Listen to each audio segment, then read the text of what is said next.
Welcome to four sides TV. TJS ఆర్టీసీలో సమ్మె siren మోగనుందా? సమ్మెకు సై అంటున్న కార్మిక సంఘాలు. సమ్మె విషయానికి వస్తే గత ఒక నెల నుండి అనేక కార్మిక సంఘాలు ఆర్టీసీకి సంబంధించిన అది టీఎంజీఓ కానివ్వండి, బిఎంఎస్ కానివ్వండి, ఐఎన్టీయూసీ కానివ్వండి, ఏఐటీయూసీ కానివ్వండి, సిఐటీయూకి సంబంధించి అందరూ ఒక జాగ్గా ఏర్పడి ఆర్టీసీకి సంబంధించిన తమ సమస్యల పట్ల ప్రధానమైన సమస్య ప్రభుత్వంలో విలీనం, ఆర్టీసీని విలీనం చేయాలని. ఆర్టీసీ విలీనం చేయాలని గత కొన్ని సంవత్సరాలుగా ఈ సమస్యను వాళ్ళు ఒక సమ్మె రూపంలో తెలుసని ఉన్నది. 2019లో గత ప్రభుత్వ హయాంలోనే 52 రోజుల పాటు ఏకధాటిగా సమ్మె చేసిన ఆర్టీసీ కార్మికులకు అప్పుడున్న గత ప్రభుత్వం హామీ ఇవ్వకుండా వారికి బదులుగా ఏదైతే సమ్మె చేస్తున్న ఆర్టీసీ కార్మికులను పక్కన పెట్టి అప్పటికప్పుడే కొంతమంది ప్రైవేట్ ఉద్యోగస్తులను, డ్రైవర్లను, కండక్టర్లను, మెకానిక్లను అప్పటికప్పుడే వారిని మభ్యపెట్టి వారిని ఒక విషయంలో వారికి ఆశ చూపెట్టి మేము మీకు ప్రభుత్వంలో కొలువులు కల్పిస్తున్నాం, మీరు రండి, ఒకవేళ కనుక ఇప్పుడు ఆర్టీసీలు కనుక పనిచేస్తే రేపు రాబోయే కాలంలో మీకు అవకాశం ఉంటుంది, ఆర్టీసీలో పర్మనెంట్ అయ్యే అవకాశాలు ఉంటాయని వారిని చెప్పి ఆ 52 రోజుల సమ్మెను అంటే ఫస్ట్ ఆఫ్ ఆల్ ఆ సమ్మెను విచ్ఛిన్నం చేయడానికి విశ్వ ప్రయత్నాలు కూడా చేసింది. కొన్ని ఏదైతే సంఘాలు ఉన్నాయో ఆ సంఘాలు కూడా ప్రభుత్వానికి అనుకూలంగా కూడా వచ్చాయి. అంటే ఎప్పుడైతే ఒక సామాన్యమైన కార్మికుడు పనిచేసే సమయంలోనే ఒక నెలసరి ఒక జీతభత్యం వస్తుంది అనే ఒక ఆశతోనే, అది ఎంతైనా కానివ్వండి, ఒక ఆశతోనే అతను వర్క్ చేస్తాడు. 52 రోజుల పాటు ఏదైతే సమ్మె జరిగిందో ఆ సమ్మెలలో విచ్ఛిన్నం చేయడానికి ఏదైతే విశ్వ ప్రయత్నం చేసిన గత ప్రభుత్వం సక్సెస్ కూడా అయింది. కొంతమంది దాంట్లో తొలగించబడ్డారు. 48,000 మందిని ఒక్క పెన్ను దాటితో మొత్తంని అందరినీ అక్కడి నుంచి తొలగించేశారు. తొలగించినప్పటికీ వారు ఎక్కడ కూడా తగ్గలే. ఖచ్చితంగా మా హక్కుల గురించి పోరాడతాం, మాకు ప్రభుత్వంలో విలీనం చేయండి, మాకు మా సమస్యలకు సంబంధించి ఒకవేళ కనుక మాకు దానికి సంబంధించిన మమ్ములను ప్రభుత్వ దాంట్లో విలీనం చేస్తే మాకు సంబంధించిన పెన్షన్లు కానీ, వైద్య సదుపాయాలు కానీ, అనేక ఏదైతే రాయితీలు గవర్నమెంట్ ఎంప్లాయీస్కి వర్తిస్తాయో అవన్నీ మాకు లభిస్తాయని ఒక ఆశతో సమ్మె దిగింది. సమ్మెలో కొనసాగించారు.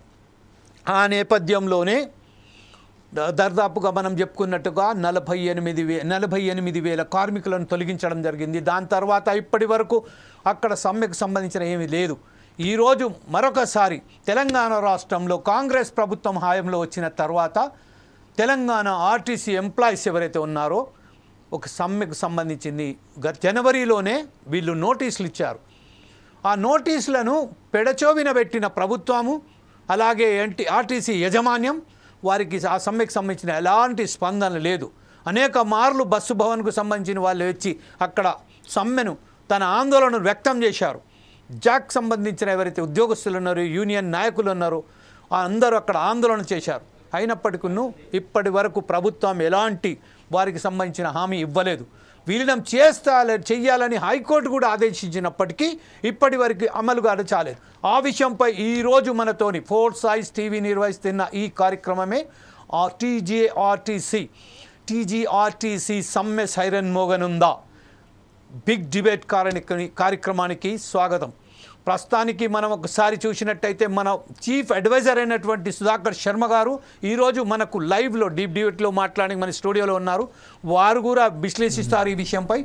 అలాగే కార్మిక సంఘాల నాయకులైనటువంటి Eeduru Venkanna, JAC chairman, EU employees union JAC chairman ఏవైతే ఉన్నారో వారు కూడా మనతో కొద్దిసేపట్లో మనతో జాయిన్ అయిపోతారు. Hanumantha Mudiraj, JAC co chairman TJMU, అతను కూడా కొద్దిసేపట్లో మనతో జాయిన్ అయిపోతారు. అండ్ థామస్ రెడ్డి గారు, జేఏసీ వైస్ చైర్మన్, అతను కూడా కొద్దిసేపట్లోనే మనతో జాయిన్ అయిపోతారు.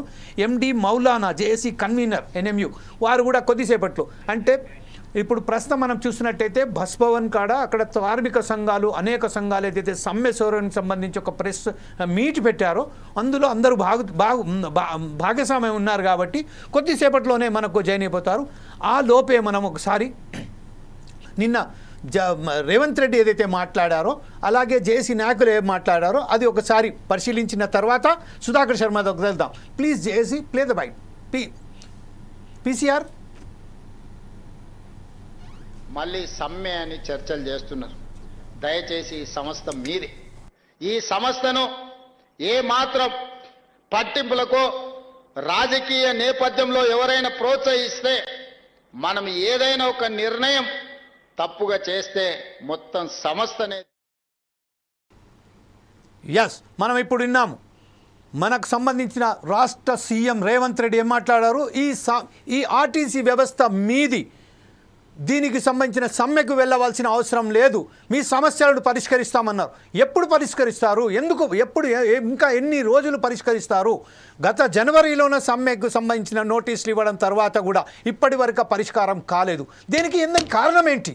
అసలు వాస్తవానికి ఆర్టీసీకి సంబంధించిన వీరికి చిత్తశుద్ధి ఉందా లేదా అనే దానికి ఈరోజు మనతో మాట్లాడడానికి జేఏసీ చైర్మన్ అయినటువంటి వెంకన్న గారు కూడా మనతో లైన్ వచ్చారు. కానీ ప్రస్తుతం ఒకసారి మనం సుధాకర్ శర్మ గారి దగ్గర వెళ్దాం. సుధాకర్ శర్మ గారు చెప్పండి, ఆర్టీసీకి సంబంధించిన సమస్యను పరిష్కార మార్గంగా తీసుకువెళ్ళాలంటే ఏం చేయవలసింది? Thank you Jameel ji. ముఖ్యంగా ఈనాటి కార్యక్రమం చాలా ప్రాధాన్యత సంతరించుకున్నటువంటి అంశం. ఎందువల్ల అంటే కొత్తగా తెలంగాణ రాష్ట్రం ఏర్పడింది. ఆ తర్వాత ప్రభుత్వాలు వస్తూ ఉన్నాయి. కానీ ఉద్యోగుల జీవితంలో కానీ వారి భవితవ్యంలో కానీ ఎటువంటి మార్పు తీసుకొని రాలేకపోయారు. మరి దానికి కారణాలేంటి? తెలంగాణ రాష్ట్రం ఏర్పడిన తర్వాత ప్రతి శాఖలోనూ ఎంతో ఆనందం కలిగింది. అంటే సొంత రాష్ట్రంలో, స్వరాష్ట్రంలో మనకు ఒక గుర్తింపు ఉంటుంది, మన సమస్యలన్నీ కూడా సత్వరమే పరిష్కారం అవుతాయి, మనకు ఒక ఉజ్వలమైనటువంటి భవిష్యత్తు ఉంటుంది అని అందరూ కూడా భావించారు. మరి అలా భావించడం తప్పు కాదు. కానీ సొంత రాష్ట్రంలో కూడా ప్రభుత్వాలు మారుతూ ఉన్నా కూడా తలరాతలు మారకపోయేసరికి ఉద్యోగస్తులంతా కూడా అనివార్య కారణాల్లో ఇటువంటి ఒక నిర్ణయం తీసుకోవాల్సి వచ్చింది అని భావిస్తున్నాం. ఎందువల్ల అంటే ఆర్టీసీ అనేది మన రాష్ట్రంలో ఉన్నటువంటి వివిధ డిపార్ట్మెంట్స్లో చాలా కీలకమైనటువంటి డిపార్ట్మెంట్. ప్రజా రవాణా అనేటువంటిది స్తంభిస్తే నిజంగా ప్రభుత్వంలో ఉన్నటువంటి అన్ని విభాగాలు కూడా స్తంభించేటువంటి ఒక అవకాశం ఉంది. మరి అంత కీలకమైనటువంటి ఈ అంశం గురించి ప్రభుత్వాలు, అలాగే సమ్మె నోటీస్ ఇచ్చిన తర్వాత కూడా ప్రభుత్వం కానీ, ఆర్టీసీ యాజమాన్యం కానీ, అలాగే లేబర్ కమిషన్ కూడా ఎటువంటి ఒక రెస్పాన్స్ ఇవ్వకపోవడం అనేది నిజంగా బాధాకరం, శోచనీయం. అక్కడ ఉన్నటువంటి ఉద్యోగులు, కార్మికులు వీళ్ళంతా సంఘటిత శక్తిగా ఏర్పడి, ఒక జాగ్గా ఏర్పడి వాళ్ళందరూ కూడా మాకు ఏవైతే ప్రభుత్వం ఇచ్చినటువంటి హామీలు ఉన్నాయో వాటిని నెరవేర్చండి. కొత్త హామీలు ఏం వాళ్ళు అడగటం లేదండి. ప్రభుత్వాలు ఏర్పడే ముందు చాలా హామీలు చేస్తుంటాయి. ప్రభుత్వం ఏర్పడిన వెంటనే వాటిని మర్చిపోయేటువంటి ఒక దశకు వస్తూ ఉంటాయి. కాబట్టి ఉద్యోగస్తులు, కార్మికులంతా కూడా ఏ రోజు ఎలక్షన్ల ముందు వాళ్ళు ఇచ్చినటువంటి హామీలు, చేసినటువంటి ప్రామిసెస్ ఏవైతే ఉన్నాయో వాటిని వాళ్ళకు గుర్తు చేస్తూ మీరే ఇచ్చారు కాబట్టి నెరవేర్చండి అని చాలా ధర్మబద్ధంగా అడిగారు. కానీ వీటిని కూడా పట్టించుకోకుండా వాటి మానాన వెళ్ళిపోతున్నటువంటి నేపథ్యంలో జాగ్గా ఏర్పడినటువంటి సంఘాలన్నీ కూడా ప్రభుత్వం దృష్టికి తీసుకురావడంలో అనేక మార్లు ప్రయత్నించినా కూడా అది సఫలం కాకపోవడంతో ఈ యొక్క మే 7th నుంచి ఒక ఇండెఫినెట్ స్ట్రైక్ అనేటువంటి ఈ యొక్క కార్యక్రమాన్ని వాళ్ళు మొదలు పెట్టాలి అని అనుకుంటున్నారు.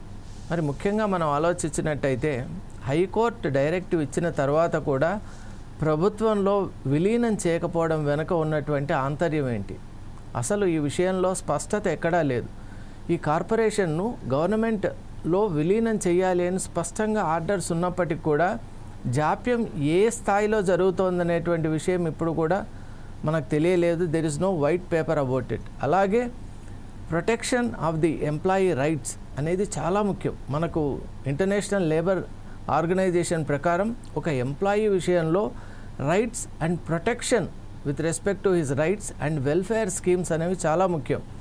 ఎంప్లాయీ, అతన్ని ఆశ్రయించినటువంటి కుటుంబాలు, ఇవన్నీ ఒక రకంగా అద్భుతంగా ఉండాలి. ఈ కుటుంబం కానివ్వండి, ఎంప్లాయీ కానివ్వండి పరిరక్షింపబడాలి అంటే మనకి స్కీమ్స్ కానివ్వండి, రైట్ ప్రొటెక్షన్ అనేది చాలా ముఖ్యం. మరి ఆ వాతావరణం ఇక్కడ కనపడడం లేదు కాబట్టి అనివార్య కారణాల దృష్ట్యా ఈరోజు జాక్ ఈ ప్రకటన చేసింది, ఈ కార్యక్రమాన్ని మొదలు పెట్టబోతోంది అని మనం భావిస్తున్నాం. మరి ఈ సందర్భంలో జాక్ సంబంధించినటువంటి ముఖ్య నేతలందరూ కూడా మనతో పాటు ఈరోజు ప్యానల్లో ఉండడం చాలా ఒక మంచి పరిణామం. ఎందువల్ల అంటే వాళ్ళ మాటల్లోనే వాళ్ళ ఆంతర్యాన్ని మనం తెలుసుకుంటే కనుక మనం కూడా ప్రభుత్వానికి మీడియా తరఫున మన ఫోర్ సైట్స్ ఛానల్ ఎప్పుడూ కూడా ప్రజాపక్షమైనటువంటి ఛానల్ కాబట్టి తప్పక ఆ ప్రతిపాదనని మనం చేద్దాం అనేటువంటి యోచనతో ఈ కార్యక్రమాన్ని ముందుకు తీసుకెళ్దాం. Thank you very much Sudhakar Sharma గారు. ప్రస్తుతం ఈదురు వెంకన్న గారు మనతో ఉన్నారు, జేఏసీ నాయకులైనటువంటి జాక్ చైర్మన్. ఈదురు వెంకన్న గారు, ప్రస్తుతం చూడండి, ఈరోజు మీరు ఏదైతే ప్రెస్ మీట్ పెట్టారో దానికి ఆందోళనకు సంబంధించిన సమ్మెకు సైరన్ అంటే సమ్మె నోటీసు కూడా ఇచ్చారు. జనవరిలోనే సమ్మె సైరన్ నోటీస్ ఇచ్చారు, సమ్మె చేపట్టబోతున్నామని.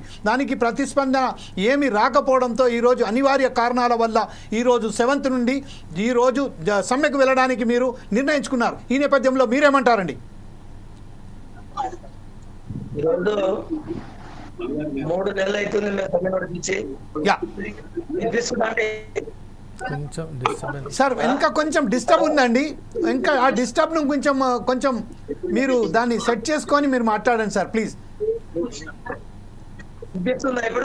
కొంచెం ఇంటర్నెట్ ఏదో ప్రాబ్లం ఉన్నట్టుంది. ఒకవేళ కనుక ఇంటర్నెట్ ప్రాబ్లం ఉంటే ఖాళీ ఫోన్లో మాట్లాడండి సార్, ఆడియోలో కూడా పర్వాలేదు. మాట్లాడతాను కానీ వెనక నుంచి సౌండ్ వస్తుందండి.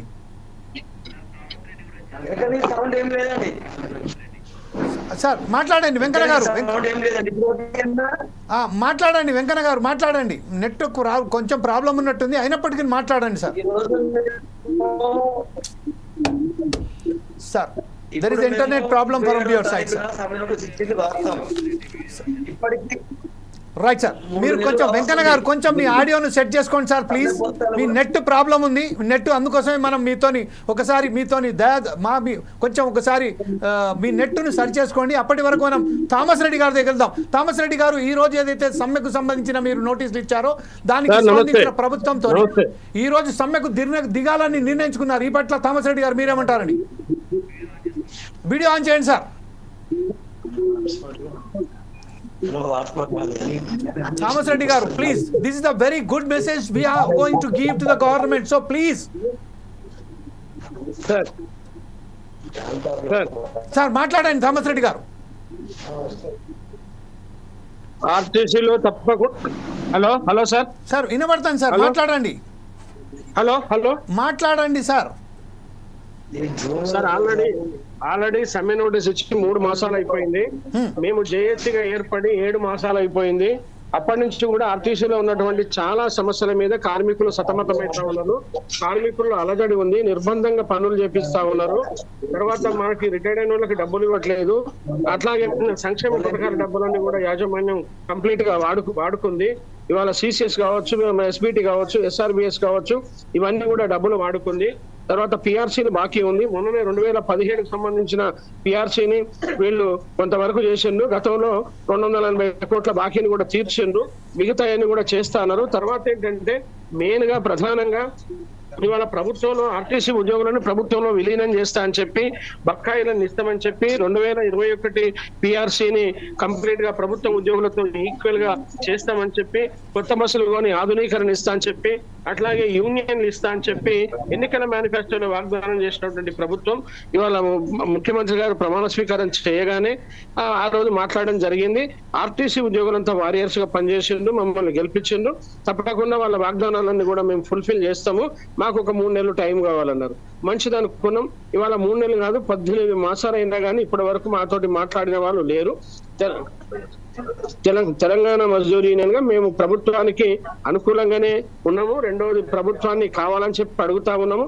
ప్రతిసారి కూడా అందరినీ కలిసినాము, మెమోరాండాలు ఇచ్చినాము, అందరు మినిస్టర్లను కలిసినాము, గౌరవ ట్రాన్స్పోర్ట్ మినిస్టర్ కూడా కలిసినాము, ఫైనాన్స్ మినిస్టర్ని కలిసినాము, ప్రతి ఒక్కరిని కలిసినాము. ట్రేడ్ యూనియన్ పంతాలో తప్పదన్న పరిస్థితులలో మరి మేము నల్ల బ్యాడ్జీలు పెట్టి ట్రేడ్ యూనియన్ పంతాలో ధర్నాలు చేసినాం. అట్లాగే మనం నిరాహార దీక్ష చేసినాం. అట్లాగే చలో బస్ భవన్ ముట్టడి చేసినాం, లేబర్ కమిషనర్ దగ్గరికి పోయినాం. లేబర్ కమిషనర్ కూడా 2 సార్లు నోటీసులు ఇస్తే 2 సార్లు నోటీసులు ఇచ్చిన యాజమాన్యం డుమ్మా కొట్టింది. తర్వాత కోడు నెపంతో కాలయాపన జరిగింది. దాన్ని 2వసారి కూడా మేము మళ్ళీ నోటీస్ ఇవ్వడం జరిగింది. ఇచ్చిన తర్వాత కూడా యాజమాన్యం దగ్గరికి పోతే ఎప్పుడు పోయినా మాకు అపాయింట్మెంట్ ఇచ్చినటువంటి పరిస్థితి రాలేదు. మేము సెక్రటరీ కూడా చాలా సార్లు పోయి కలిసినాం గౌరవ ట్రాన్స్పోర్ట్ మినిస్టర్ని. అయినప్పటికీ అది ముఖ్యమంత్రి గారి యొక్క చేతుల్లో ఉంటది, వాళ్ళు చూడాలని చెప్పి అన్నారు. ఏది ఏమైనా కానీ 7 నెలల నుంచి జేఏసీగా మేము పోరాటాలు చేస్తూ ట్రేడ్ యూనియన్ పంతాలో తర్వాత 3 మాసాలుగా జనవరి 27 నాడు 23 సంవత్సరాల మీద సమ్మె నోటీస్ ఇచ్చినాం. ఇవాళ అన్ని కూడా జెన్యూన్ సమ్మె, అంటే వాళ్ళు వాగ్దానం చేసిన అంశాలు ప్లస్ యాజమాన్యం మాకు ఇక్కడ ఇవ్వాల్సిన అంశాలు, MTW యాక్ట్ ని వైలేషన్ చేసి డ్యూటీలు కూడా కార్మికులకి 18 గంటలు 21 గంట 19 గంటలు డ్యూటీలు పెట్టడం వల్ల రోజు డ్యూటీలు చేయడం వల్ల కార్మికుల్లో చాలా ఇబ్బందికర పరిస్థితులు ఉన్నాయి.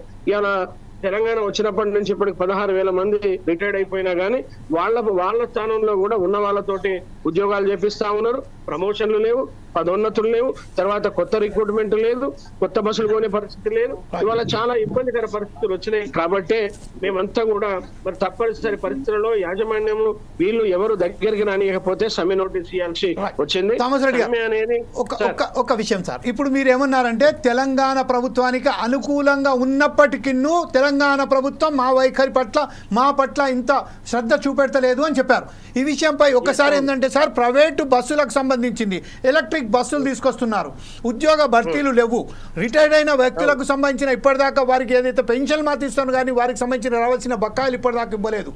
2019లో ఏదైతే చేపట్టారో వారి మీద కేసులు ఇప్పటికీ ఉన్నాయి. 48,000 మందిని తొలగించినప్పటికీ ఆ రోజు నుంచి ఉన్న కొంతమంది కేసులు అట్లాగే ఉన్నాయి. జేఏసీకు సంబంధించిన ఏర్పడ్డ తర్వాత కూడా ఇప్పుడు మీరు ఏదైతే చెప్తున్నారో దానికి సంబంధించిన వచ్చిన ఎండి ఎవరైతే ఉన్నారో దానికి ఆర్టీసీ ఎండిగా ఉన్నాడు అతను పెడ చెవిన పెడుతున్నారు, మా సమస్యల పట్ల పరిష్కారం చేయట్లేదని చెప్తున్నారు. ఈ విధంపై ఎండికు అంటే ఇప్పుడు తెలంగాణ ఆర్టీసీ ఎంప్లాయీస్కు సంబంధించిన ఆర్టీసీ ఏదైతే యజమాన్యం ఉన్నదో ప్రభుత్వం మాట వింటలేదా, లేకుంటే ప్రభుత్వం కావాలని కాలయాపన చేస్తున్నదా? ఇవాళ యాజమాన్యము స్పందించి ప్రభుత్వాలకి వీటి మీద చేయాలి. మేము గత ప్రభుత్వం పనిచేయలేదని చెప్పి ఈ ప్రభుత్వానికి ఓట్లేసి గెలిపించినాం కాబట్టి వీళ్ళు చేస్తారని చెప్పినప్పుడు సమ్మె నోటీస్ ఇంతపోతే కూడా కేవలం యాజమాన్యంలో మొండి వైఖరి ఈ సమస్యలన్నీ సృష్టించడం, అంటే సమ్మె నోటీస్ ఇవ్వడానికి కూడా యాజమాన్య వైఖరే ప్రధానంగా మేము భావిస్తా ఉన్నాం. యాజమాన్యం సానుకూలంగా ఉంటే ఇప్పటిదాకా వచ్చే పరిస్థితి కాదు. రెండోది యాజమాన్యం ఇప్పటివరకే అంటే కూర్చోబెట్టి ప్రాథమిక చర్చలు జరిపి వాళ్ళు సరైన నివేదికని ప్రభుత్వానికి ట్రాన్స్పోర్ట్ మినిస్టర్కి ఇవ్వాల్సిన పరిస్థితి ఉంది. కానీ ఎందుకో మరి ఇప్పటి వరకు అలా జరగలేదు. అంటే యాజమాన్యము ప్రభుత్వం యాజమాన్యాన్ని దండించాల్సిన అవసరం ఉంది. దండిస్తుందా లేదా అది మేము చెప్పొద్దు, వాళ్ళు చూడాలి. ఇన్ని రోజుల నుంచి ప్రభుత్వానికి అపవాదు వచ్చే పరిస్థితి వస్తుంది అనుకున్నప్పుడు తప్పకుండా ప్రభుత్వం యాజమాన్యాన్ని దండించాలి. ఇప్పుడు అన్ని డిపార్ట్మెంట్లని రివ్యూ చేసినట్టు ఆర్టీసీని కూడా రివ్యూ చేయాలి. తర్వాత ఇదంతా ఎందుకు అనాలి. ఇవాళ ప్రభుత్వం మీద ఒక అపవాదు వస్తుంది. ఏమొస్తుందంటే యాజమాన్యమేమో సంక్షేమ పథకాల డబ్బులు ఇవన్నీ కూడా ఊరబెట్టి కార్మికులను ఇబ్బంది పెట్టి MTW యాక్ట్ లేకుండా నిర్బంధంలో పనులు చేపిస్తా ఉంటే మరి చేపిస్తా ఉన్నప్పుడు ప్రభుత్వం ఇవేజిపోతా ఉంది. ఇవాళ చాలా మంది ఏమంటారంటే ప్రభుత్వం వాడుకుంది ఈ పైసలు. ప్రభుత్వం ఎప్పుడు వాడుకోదు. ఇవాళ యాజమాన్యం వాడుకొని ప్రభుత్వాన్ని మొదలుపెట్టే పరిస్థితి తీసుకొస్తా ఉన్నారు. కాబట్టి ప్రభుత్వం వెంటనే యాజమాన్యం చర్యలు చేపట్టాలి, తర్వాత సంఘాలను పిలవాలి, కూర్చోబెట్టి మాట్లాడి సరైన రిపోర్ట్ తీసుకోవాలి. నేను ఇంకేమంటున్నా అంటే ఇవాళ ఇంతమందిని రివ్యూ చేసినప్పుడు గౌరవ ముఖ్యమంత్రి గారు ట్రాన్స్పోర్ట్ మినిస్టర్ కూడా నిన్న మొన్న మాట్లాడితే మాకు కొద్దిగా ఆశ కలిగింది. ఎందుకంటే ఆర్టీసీ ఇప్పుడిప్పుడే లాభాలలోకి వస్తుంది, మేము కూడా పిలుస్తాం, మాట్లాడతాం.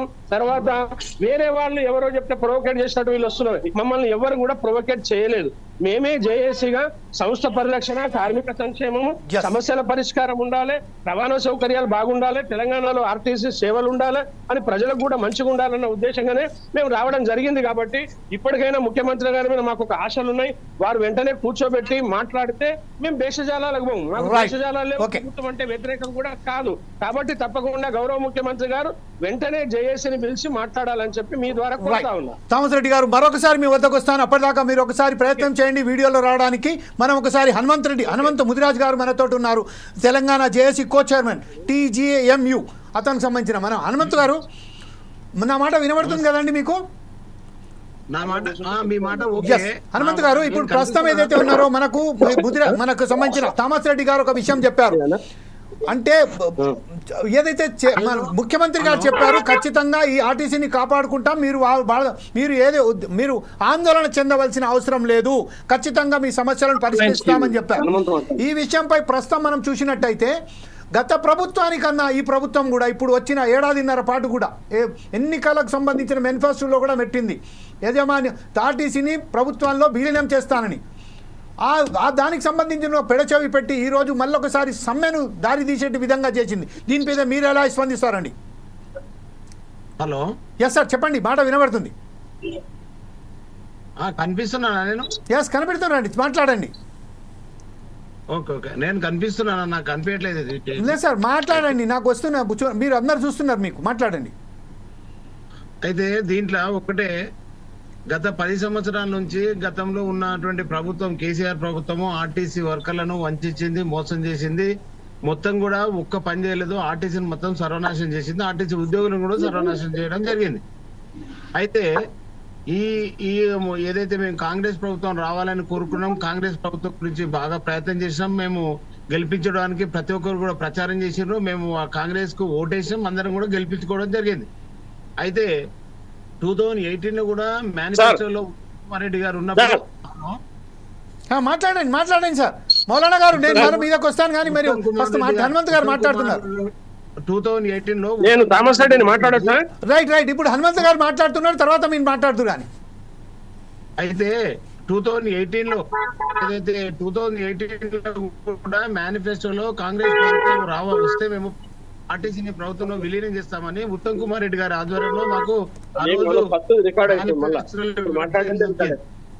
అయితే ఆ తర్వాత కూడా మళ్ళీ 2018 తర్వాత 23 ఎలక్షన్లు కూడా మరి ఈ యొక్క గౌరవ ముఖ్యమంత్రి కాకముందు రేవంత్ రెడ్డి గారి ఆధ్వర్యంలో కూడా ఈ యొక్క మేనిఫెస్టోలో పెట్టడం జరిగింది. సో మేనిఫెస్టోలో పెట్టిన అంశం ఏంటంటే కేఎస్ఆర్టీసీ ఉద్యోగులను ప్రభుత్వంలో విలీనం చేస్తామనే డిమాండ్ యూనియన్లు తప్పకుండా ఇస్తాం, ఎందుకంటే ఇది బ్రిటిష్ ప్రభుత్వం కాదు, తప్పకుండా యూనియన్లను కూడా మేము అనుమతిస్తామని మరి మేనిఫెస్టోలో పెట్టడం, మా పే స్కేలను కూడా పరిష్కరిస్తామని, ఆర్టీసీని బలోపేతం చేస్తామని చెప్పడం జరిగినది. అయితే రేవంత్ రెడ్డి గారి ప్రభుత్వము ఏదైతే ఆర్టీసీని బలోపేతం చేయడానికి కొన్ని చర్యలు తీసుకోవడం జరిగినది. ఏదైతే మహాలక్ష్మి ఏదైతే ఉందో మరి డిసెంబర్ 7వ తేదీన మరి వాళ్ళు చెప్పడం, మరి ఇంప్లిమెంటేషన్ చేయడం, మరి ఆ యొక్క ఇంప్లిమెంటేషన్ తర్వాత ఆర్టీసీలో మరి ఆర్టీసీ బలంగా అయిపోయింది, ఒక లాభాల రూట్లోకి రావడం జరిగింది. కానీ దీంతో మరి ఈ యొక్క ఆర్టీసీ బలోపేతం అయింది వాస్తవమే, కానీ ఆర్టీసీ ఉద్యోగులకు చాలా ఇబ్బందులు ఏర్పడినాయి. అయితే ఇబ్బందులు ఏర్పడినప్పటికీ కూడా ఎందుకంటే ఇక ముఖ్యమంత్రి గారు చెప్పిండ్రు తప్పకుండా మనం కొంత చేసే మనం కూడా ఆదుకుంటారనే ఉద్దేశంతో ఎంత కష్టమైన దాదాపు 16,000 మంది ఉద్యోగులు తక్కువ ఉన్నప్పటికీ కూడా ఇప్పుడు మహాలక్ష్మి స్కీమ్ తోటి లక్షలాది మంది రోజులు ప్రయాణికులు పెరగడం జరిగింది. అయినప్పటికీ కూడా ఓపికతోటి మరి ఈ యొక్క ప్రజలకు సేవ చేస్తా ఉన్నారు. కాంగ్రెస్ ప్రభుత్వం ప్రతిష్టాత్మకంగా మహాలక్ష్మి స్కీమ్ ప్రవేశపెట్టడం, అందులో భాగంగా ఆర్టీసీ లాభాలు రావడం ఇవన్నీ జరిగింది, మంచిగానే ఉంది. కానీ మేము ఇంత కష్టపడి పనిచేస్తున్నప్పటికీ ఏదైతే మీరు మేనిఫెస్టోలో పెట్టిండ్రో, మేనిఫెస్టోలో పెట్టింది ఇంప్లిమెంటేషన్ చేస్తే అందరు కూడా చాలా సంతోషం వ్యక్తం చేస్తారు. ఎందుకంటే యావత్తు ఆర్టీసీ ఉద్యోగులు టీఎస్ఆర్టీసీని ప్రభుత్వంలో విలీనం చేస్తే మీరు ఆర్టీసీ ఉన్నంత వరకు మీ యొక్క పేరు చిరస్థాయిగా నిలబడిపోతుంది. ఎందుకంటే రాష్ట్రం ఆంధ్రప్రదేశ్ లో టీఎస్ఆర్టీసీ అక్కడ ఏపీఎస్ఆర్టీసీ ఉద్యోగులను ప్రభుత్వంలో విలీనం చేయడం జరిగింది. అక్కడికి ఇక్కడికి వ్యత్యాసం చూస్తే మాకు జీతాలలో కూడా సగం వ్యత్యాసం ఉంది. సో ఇదే కాకుండా పనిభారంలో కూడా రోజుకు మేము 8 గంటలు పని చేయాల్సి వస్తే మరి ఈ రోజు 15-16 గంటల వరకు కూడా డ్యూటీ చేస్తా ఉన్నారు.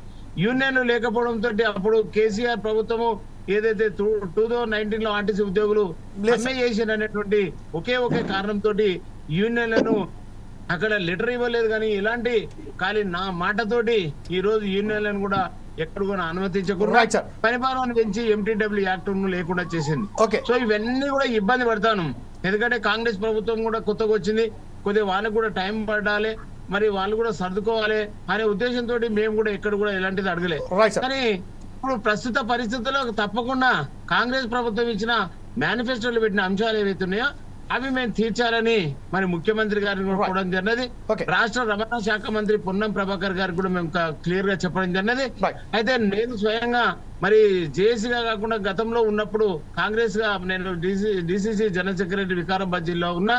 అయినప్పటికీ ముఖ్యమంత్రి గారికి 2-3 సార్లు మేము ఈ ఆర్టీసీ సమస్యలను ప్రభుత్వంలో విలీనం చేయాలని ముఖ్యమంత్రి గారు కూడా చెప్పడం Right, జరిగింది. sir. సరే ముఖ్యమంత్రి గారు సానుకూలంగా ఉన్నాం కానీ కొద్దిగా మాకు ఆర్థికంగా ఇబ్బందులు కొద్దిగా టైం తీసుకొని దీని మీద కృషి పెట్టి తప్పకుండా చేస్తానని చెప్పడం జరిగింది. Okay. అది రైట్ పోతుందంటే హనుమంత్ గారు మరొకసారి మీ వద్దకు వస్తానండి. ఇప్పుడు మౌలానా గారు లైన్లో ఉన్నారు. మౌలానా గారు మనతో ఆడియోలో మాట్లాడడానికి సిద్ధంగా ఉన్నారు. మౌలానా గారు ఒక విషయం చెప్పండి. 16,000 కార్మికులను తొలగించినప్పటికీ, వాళ్ళు రిటైర్ అయినప్పటికీ 16,000 కార్మికులకు సంబంధించిన బాధ్యతలు కూడా ఈరోజు ఏదైతే ఆర్టీసీ ఎంప్లాయీస్ ఉన్నారో వారు తన నెత్తి మీద వేసుకొని 16 గంటలు కాదు 18-20 గంటల పాటు పనిచేసుకుంటూ ఈరోజు ఆర్టీసీని బతికించుకుంటున్నారు. తన మాతృ సంస్థగా వాళ్ళు బతికించుకుంటున్నారు. అయినప్పటికీ ప్రభుత్వం వారికి సంబంధించిన సౌతి తల్ల ప్రేమగా నటిస్తూ వీలిడం చేయకుండా వాళ్ళతో కాలయాపన చేస్తున్నది. ఈ విషయంపై మీరేమంటారండి మౌలానా గారు?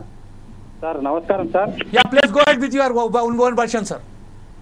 జూమ్ మీటింగ్ లో పాల్గొన్న మా సహోదరులకు మరి వెంకన్న గారికి, హనుమంతు గారికి, థామసన్న గారికి మరియు ఓటీవీ వీక్షిస్తున్న ప్రేక్షకులందరికీ నా యొక్క నమస్కారములు. Yeah. నా పేరు ఎండి మౌలానా, నేషనల్ ప్రధాన కార్యదర్శి, జేసీ కన్వీనర్ను. ఈరోజు వాస్తవంగా ఆర్టీసీలో 16,000 మంది రిటైర్ అయిన మాట వాస్తవం. ఆ 16,000 మంది రిటైర్ అయినప్పటికీ కూడా ఉన్న వర్కర్లతో పని చేయిస్తూ మరి ప్రభుత్వం వచ్చిన తర్వాత మహాలక్ష్మి స్కీమ్ ప్రవేశపెట్టడం జరిగింది. ఆ మహాలక్ష్మి పథకం కూడా మరి 48 గంటల్లోనే ఎంత పని ఒత్తిడికి గురైనా ఎంత భారమైనా ప్రభుత్వం చేపట్టింది కాబట్టి దాన్ని ప్రిస్టేజ్ తీసుకొని ఈరోజు కాంగ్రెస్ ప్రభుత్వం ప్రవేశపెట్టిన దానికి కార్మికులు 100% పాలు మరి సక్సెస్ చేసిన మాట వాస్తవం. మరి అందులో భాగంగానే ఈరోజు 16,000 మంది రిటైర్డ్ అవుతారంటే మరి పని ఒత్తిడి ఎంత ఉంటుందనేటువంటిది కూడా ఈరోజు యాజమాన్యం గ్రహించకపోవడం మరి చాలా దారుణమైనటువంటి చర్య. మరి ప్రభుత్వం కూడా ఈ కోణంలో మరి స్పందించాలా. మరి 16,000 మంది కార్మికులు అయినప్పటికీ మరి ఒక్క రాష్ట్రంలో 1 కిలోమీటర్ తగ్గకుండా, ఒక షెడ్యూల్ తగ్గకుండా మరి అవే కిలోమీటర్లు 16,000 మంది రిటైర్ అయినప్పటికీ కూడా అవే కిలోమీటర్ నడుపుకుంటూ ఇలా వర్కర్ల మీద పనిభారం పెంచడం సమంజసం కాదు. అందుకే మేమేంటంటే ఒక జేఏసీగా ఏర్పడి మరి ఒక కార్మికుల పక్షాన కార్మికులు ఎదుర్కొంటున్న పనిభారాన్ని కానీ వేధింపులు కానీ ఈ మానుకోవాలనే ఉద్దేశంతో ఒక జేఏసీగా ఏర్పడి పోరాటం చేయాలనే ఉద్దేశంతో ఈరోజు మేము ముందుకు రావడం జరిగింది. ఈరోజు వాస్తవంగా 4 మాసాల అయినా కానీ ఈరోజు కాంగ్రెస్ ప్రభుత్వం కానీ మేనేజ్మెంట్ కానీ స్పందించకపోవడం చాలా దారుణము.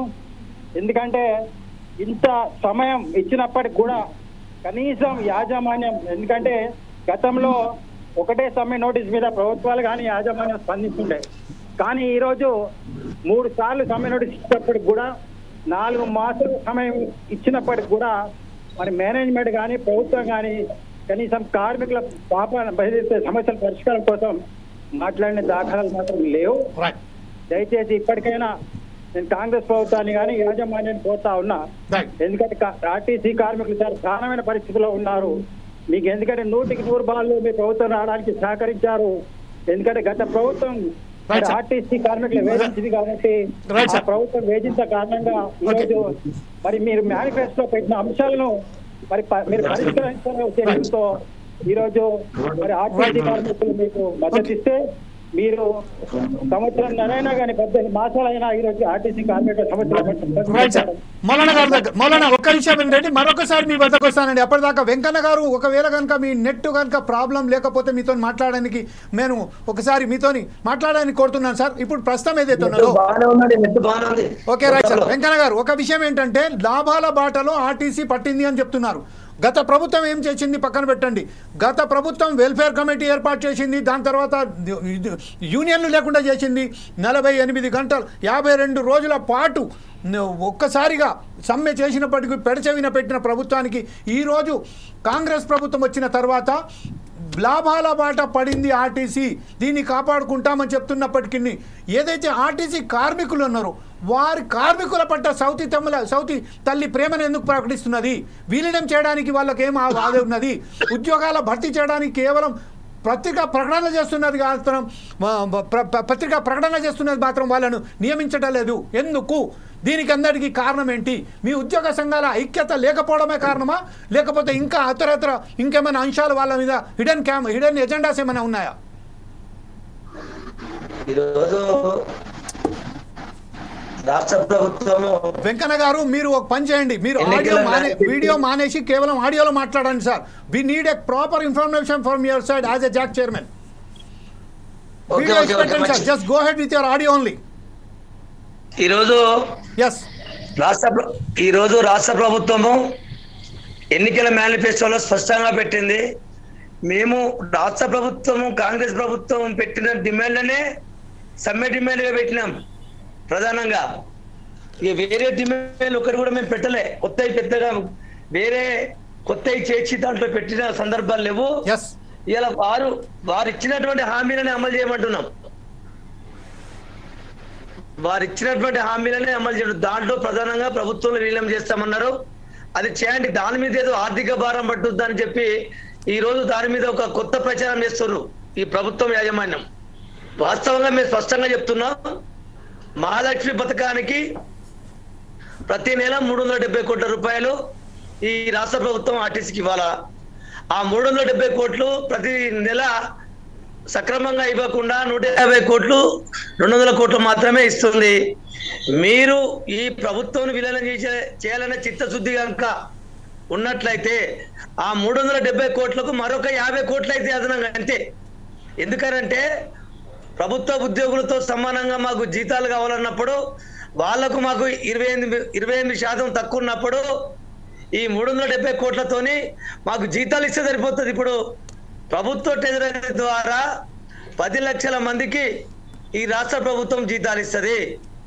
ఆ 10 లక్షల ఆ 10 లక్షల ఉద్యోగాలతో పాటు మా 40,000 మంది కార్మికులకు కూడా ఈ ప్రభుత్వమే జీతాలు ఇవ్వాల్సిన పరిస్థితి ఏర్పడుతుంది విలీనం చేస్తే. అంతకు మించిగా వేరే ఏముండదు. ఆంధ్రలో కూడా అదే జరిగింది. ఆంధ్రలో కూడా ఉద్యోగులను మాత్రమే విలీనం చేసుకున్నారు, జీతాలు మాత్రమే వాళ్ళకు ట్రెజరీ నుంచి వస్తున్నాయి. విధి విధానాలు, rules and regulations, service conditions అన్ని కార్పొరేషన్ సంబంధించినవే ఉన్నవి, అక్కడ అమలు అవుతున్నవి. కాబట్టి దయచేసి ఎవరి చెప్పుడు మాటలు, తప్పుడు నివేదికలు ఈ ప్రభుత్వం పట్టించుకోకుండా మీరు చిరస్థాయిలో ఆర్టీసీ చరిత్రలో రేవంత్ రెడ్డి గారి పేరు సువర్ణ అక్షరాలతో లిఖించబడుతుంది. మేమంతా కృతజ్ఞతో, మేమంతా విధేయతో మీ గుండెల్లో గుండెల్లో పెట్టుకోవడానికి కార్మికులంతా ఎల్లకాలం మిమ్మల్ని గుండెలో పెట్టుకుంటారు. చిరస్థాయిగా మీ పేరు నిలబడుతుంది. కాబట్టి చెప్పుడు మాటలు వినకుండా ముఖ్యమంత్రి గారు మీరు ప్రభుత్వంలో విలీనం చేయడానికి వెంటనే మమ్మల్ని చర్చలకు పిలిచి ప్రకటించవలసిందిగా నేను సవినయంగా వినవి చేస్తున్నా. వెంకన్న గారు ఒకే ఒక నిమిషం అండి. వెంకన్న గారు, మీరు చెప్తున్న మాట ఏదంటే ఇప్పుడు రేవంత్ రెడ్డి గారు బ్రహ్మాండంగా ఒక నిశ్చయంతో రావాలని చెప్తున్నారు, పెడ చేయి పెడుతున్నారు. ఎవరైతే అతనికి రాంగ్ ఇన్ఫర్మేషన్, రాంగ్ గైడెన్స్ ఇస్తానని చెప్తున్నారు, వారు ఎవరండి? అసలు రేవంత్ రెడ్డి గారికి రాంగ్ గైడెన్స్ ఎవరు ఇస్తున్నారు?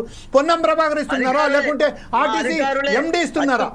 మా అధికారులేనండి. ఆర్టీసీ అధికారులకు అత్యుత్సాహం ప్రదర్శించి యూనియన్లు లేకపోవడం వలన, యూనియన్ల మీద ఆంక్షలు విధించడం వలన, ఈ యూనియన్లు లేకపోవడం వల్ల ఇష్టారాజ్యంగా మా అధికారులు మా మీద తప్పుడు ప్రచారాలు చేస్తూ తప్పుడు నివేదికలు ఇస్తూ ఇదంతా మేమే మోస్తున్నాము, మేమే నడిపిస్తున్నాము, ఇదంతా మామూలు నడుస్తుంది, ఇలా కార్మికుల పాత్ర లేదు, నాయకుల పాత్ర లేదు, కేవలం అధికారులమే మేమే మోస్తున్నామని ఏదో వెనకడ ఒక సామెత ఉందండి. ఒక పల్లకిలో ఒక పెళ్లి పిల్లను మోసుకొని పోతా ఉంటారు ఒక ఇద్దరు వ్యక్తులు, ముందొకరు వెనుకొకరు. కింద నక్క ఒగిరించుకుంటూ పోయిందట. ఆ బరువు అంతా నేనే మోస్తున్నా అన్నట్టుగా ఇలా బరువు మోసేది ఇలా కార్మికులం, ఇలా యాజమాన్యమే మోస్తున్నట్టుగా చిత్రీకరించి మా మీద చెడు ప్రచారం చేసి అక్కడ వాళ్ళు మార్కులు కొట్టే, ప్రభుత్వం దగ్గర మార్కులు కొట్టి వాళ్ళకి అక్కడ ఏదో పేరు చేసుకోవడానికి ప్రయత్నం చేస్తున్నారు. అంతా నేనే అని చూపెట్టుకోవడానికి చేసుకునే ప్రయత్నం తప్ప, చెప్పుకోవడానికి తప్ప వేరేది లేదు. వాస్తవంగా చూస్తే ఆర్టీసీ నష్టాలకు, ఆర్టీసీ ఆర్థిక అంశాలకు కార్మికులు కారణం కాదు. ఇలా కార్మికులు ఎందుకు బదిలీ చేస్తారండి? కార్మికులకు ఇచ్చే వారికి ఆర్టీసీ నష్టాల ఉంది, ఆర్థిక పరిస్థితి లేదని మీరు ఎట్లా మాట్లాడతారండి? ఇలా ఆర్టీసీకి ఎన్ని కేటాయింపులు చేసింది ఈ యొక్క ప్రభుత్వం? ఇవాళ ప్రజా బడ్జెట్ లో పెట్టిన 2,80,00,000 కోట్ల రూపాయల బడ్జెట్లలో ఆర్టీసీ సంస్థగా మొత్తం సగం బడ్జెట్ కట్టించారా? ఇలా మేమే మొత్తం మేమే మొత్తం ఎత్తుకపోయినామా? మేమే ఆ బడ్జెట్ లో డబ్బంతా మేమే ఎత్తుకపోయి తింటున్నామా? మా కాడికి వచ్చే వరకే కష్టాలు వచ్చినాయి, ఆర్థికంగా పరిస్థితి బాగాలేదు. ఇలా వేల కోట్లు లక్షల కోట్లు బడ్జెట్ లో పెట్టినటువంటి డబ్బులను పథకాల పేరు మీద ఉచితాల పేరు మీద ఎన్నో విధాలుగా మీరు సర్దుబాటు చేయవచ్చు కానీ వెంకన్న గారు ఒక్క విషయం సార్, అంటే ఆర్టీసీకి సంబంధించిన ఉద్యోగస్తులు ఎవరు ఉన్నారో అధికారులు ఎవరైతే వారికి సంబంధించిన సమాచారం సరైన పద్ధతిలో ఇస్తలేరు అని చెప్తున్నారు. అయితే ప్రస్తుతం ఏదైతే ఉన్నదో ఏదైతే మంత్రివర్యులు ఉన్నారో అది సీఎంఏ కావచ్చు, లేకపోతే ట్రాన్స్పోర్ట్ మినిస్టర్ పొన్నం ప్రభాకరే కావచ్చు, ఆర్టీసీ యాజమాన్యం కావచ్చు, ఆర్టీసీకి సంబంధించిన డ్రైవర్లు కానీ మెకానిక్లు కానీ టెక్నికల్ డిపార్ట్మెంట్ కానీ హెడ్ ఆఫ్ ది కానీ వాళ్ళందరి బాధలు వారు చూస్తలేరా? 21 hours 18 hours 21 hours చేస్తున్న డ్యూటీలను వాళ్ళకు తెలిపిస్తలేదా? 16,000 ఎంప్లాయీస్ని రిటైర్డ్ అయిన పద్ధతిలో ఈరోజు ఆర్టీసీ కార్మికులందరూ కలిసి కాపాడుకుంటున్నారంటే వాళ్ళకి ఇదంతా తెలిసి వస్తలేదా? వాళ్ళకి సరైన ఒక నెట్వర్క్ అనేది ఉంటుంది కదా సార్, వాళ్ళకు కూడా ఇది తెలిసే పని చేస్తున్నారంటారా లేకపోతే తెలిసి తెలియనట్టు నటిస్తున్నట్టు బాగుంటా? తెలిసినప్పుడు ఆ విధంగా మాట్లాడడం అంటే మరి వీళ్ళు కూడా ఏది అబద్ధాల పునాదుల మీద కార్మికుల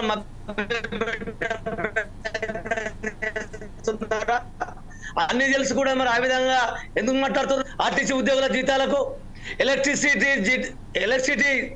ఎలక్ట్రిసిటీ డిపార్ట్మెంట్ 80,000 కోట్ల రూపాయల ఆర్థిక నష్టంలో సంక్షోభంలో ఉన్నది.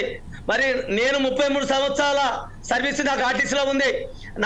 నా బోటి జీతగానికి ఎలక్ట్రిసిటీ డిపార్ట్మెంట్ లో 2 లక్షల జీతం ఉన్నది. 1,70,000 రూపాయల బేసిక్ ఉంది అనేది. ఇవాళ నా బేసిక్ ఎంత అంటే 42,000 బేసిక్. నేను బహిరంగంగా మీరు టీవీల ద్వారా పెడితే నా పేసిప్, నా వేతన సవరణ పేసిప్ కూడా బయట ప్రపంచానికి నేను తెలియజేయడానికి సిద్ధంగా ఉన్నా.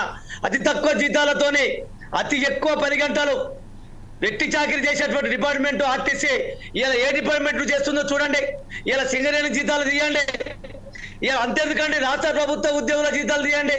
వాళ్లకు మాకు 28% జీతాలు తక్కువ ఉన్నాయి.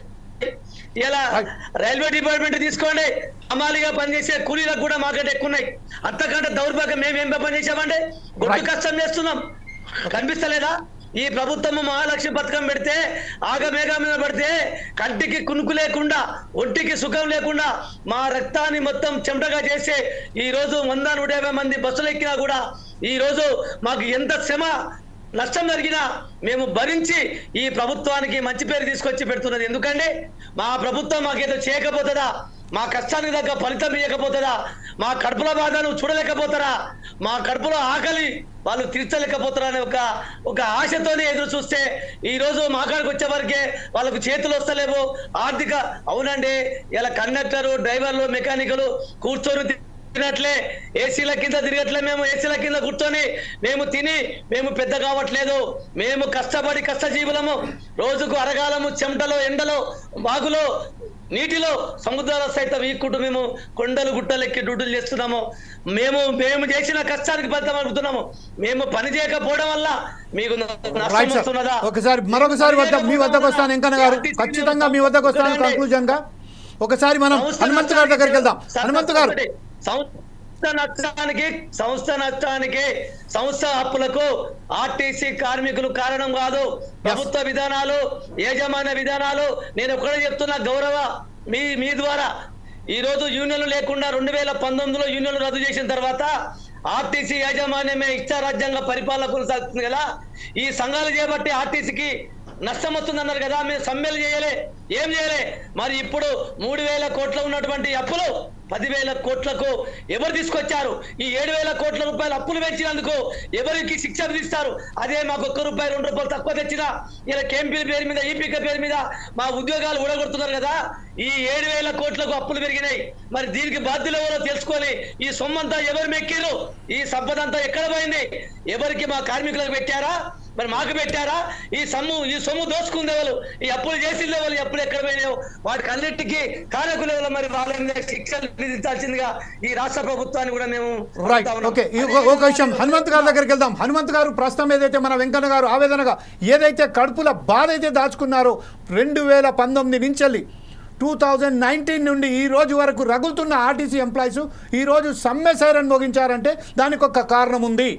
నిధులు, నియామకాలు అని మన ఏదైతే రాష్ట్రం తెచ్చుకున్నామో తెలంగాణ రాష్ట్రం తీసుకొచ్చిన తర్వాత ఇంత దుస్థితికి తీసుకురావడానికి 3,000 ఉన్న అప్పులను ఈరోజు 7,000 కోట్ల రూపాయలకు సంబంధించి 3,000 కోట్ల నుంచి 7,000 కోట్ల రూపాయల అప్పుల భారాన్ని ఇప్పుడు దాన్ని కూడా అప్పుల బాధ పోగా ఆర్టీసీ ఒక్కసారిగా ఒక నష్టాల బాట కాకుండా కొంచెం ఎదుగుతుంది అని చెప్తున్నారు. ఈ నేపథ్యంలోనే ఆర్టీసీ ఎంప్లాయీస్ సమ్మె తీరుతుండడం విలీనం చేయడానికి కేవలం మీ ఆర్టీసీ సంఘానికి సంబంధించిన సమైక్యగా ఒకసారిగా ఐక్యత లేకపోవడం ఒక కారణం అనిపిస్తుంది. ఈ విషయంపై మీరేమంటారండి? ఇప్పుడు ఐక్యత కావాలని దాదాపు 2-3 నెలల నుంచి ప్రయత్నం చేస్తా ఉన్నాం. తప్పకుండా ఐక్యత లాస్ట్ చివరి వరకు వస్తుంది. ఎందుకంటే కొంతమంది ఏదైతే రాజిరెడ్డి ఉన్నాడో నేను ఐఎన్టీసీ నా కాంగ్రెస్ నేను సమ్మె నోటీస్ ఇవ్వను లేకపోతే నేను ముఖ్యమంత్రి గారితో మాట్లాడి సెటిల్ చేస్తా అని బయటికి వెళ్ళి తెస్తుంది. ఈ రోజు వరకు కూడా సమ్మె నోటీస్ ఇవ్వలేదు. ఇప్పుడు నేను కాంగ్రెస్ నేను జిల్లా ప్రధాన కార్యదర్శి సీఎం గారి కాన్స్టిట్యున్సీలో నేను ఉన్నా.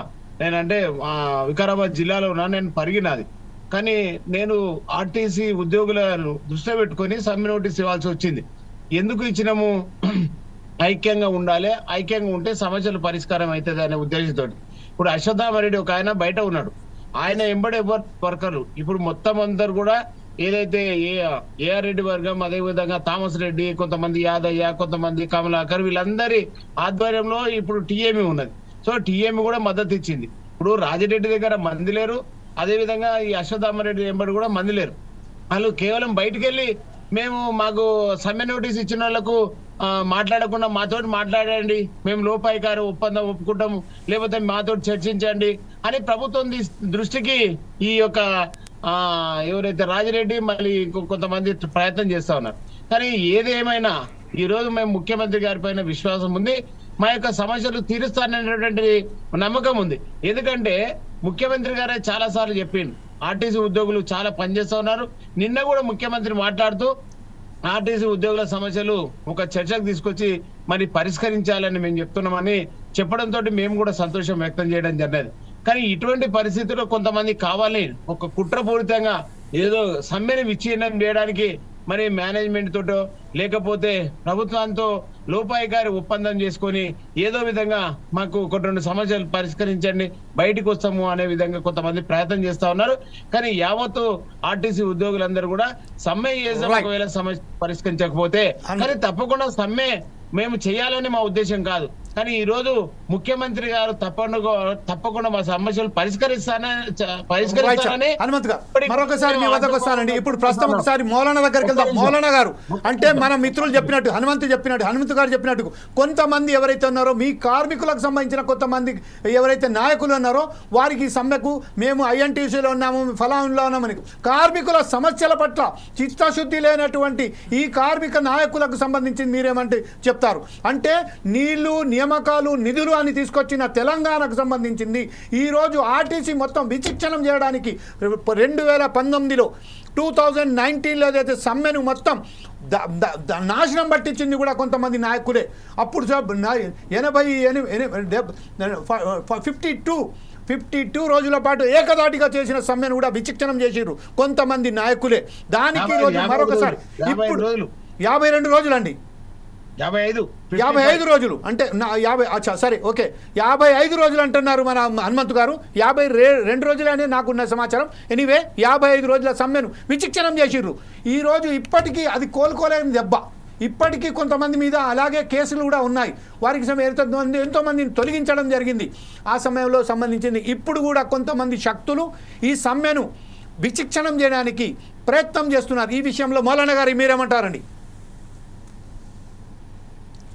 ఇప్పుడు కార్మికుల ఇబ్బందుల దృష్టిలో పెట్టుకొని కార్మికులు ఎదుర్కొన్న సమస్యల దృష్ట్యా మనం ఎందుకంటే చాలా ఇబ్బందులు ఎదుర్కొంటా ఉన్నారు. మరి ఇబ్బందులు ఎదుర్కొంటున్న 2019 నుంచి అసలు యూనియన్స్ లేవు, ప్రశ్నించే వాళ్ళు లేరు, ప్రశ్నించేవారు లేరు. కాబట్టి యాజమాన్యం రాజ్యాంగం వ్యవహరిస్తున్న ఉద్దేశంతో మరి ఈ రోజు మన కార్మికుల పక్షాన్ని నిలబడకపోతే అసలు యూనియన్ నాయకులుగా చెప్పుకోవడానికి అసలు వీలు లేదనే ఉద్దేశంలో ఈ రోజు జేఏసీగా ఏర్పడి 7 సంఘాలు అనేటువంటిది కార్మికుల పక్షాన్ని నిలబడ్డాయి. మరి ఈ 7 సంఘాలే కాకుండా అన్ని సంఘాలకు కూడా మరి అందరం కలిసి పోరాడదాం. కార్మికులు ఇబ్బంది పరిస్థితులు ఉన్నారు. మరి ఎందుకంటే పని భారం కానీ ఇటు యాజమాన్య వేధింపులు కానీ ఏంటంటే ఈ ఇబ్బందులు మరి మన దృష్టికి కనపడుతున్నప్పుడు మనకు యూనియన్ లీడర్ గా చెప్పుకోవడానికి అర్హత కోల్పోతాం కాబట్టి మన కార్మికుల పక్షాన నిలబడాలనే ఉద్దేశంతో మరి అన్ని యూనియన్లకు కూడా లెటర్ రాయడం జరిగింది. జేఏసీ ఏర్పడక ముందు కూడా లెటర్ రాయడం జరిగింది. మరి జేఏసీ అయిన తర్వాత కూడా లెటర్ రాయడం జరిగింది.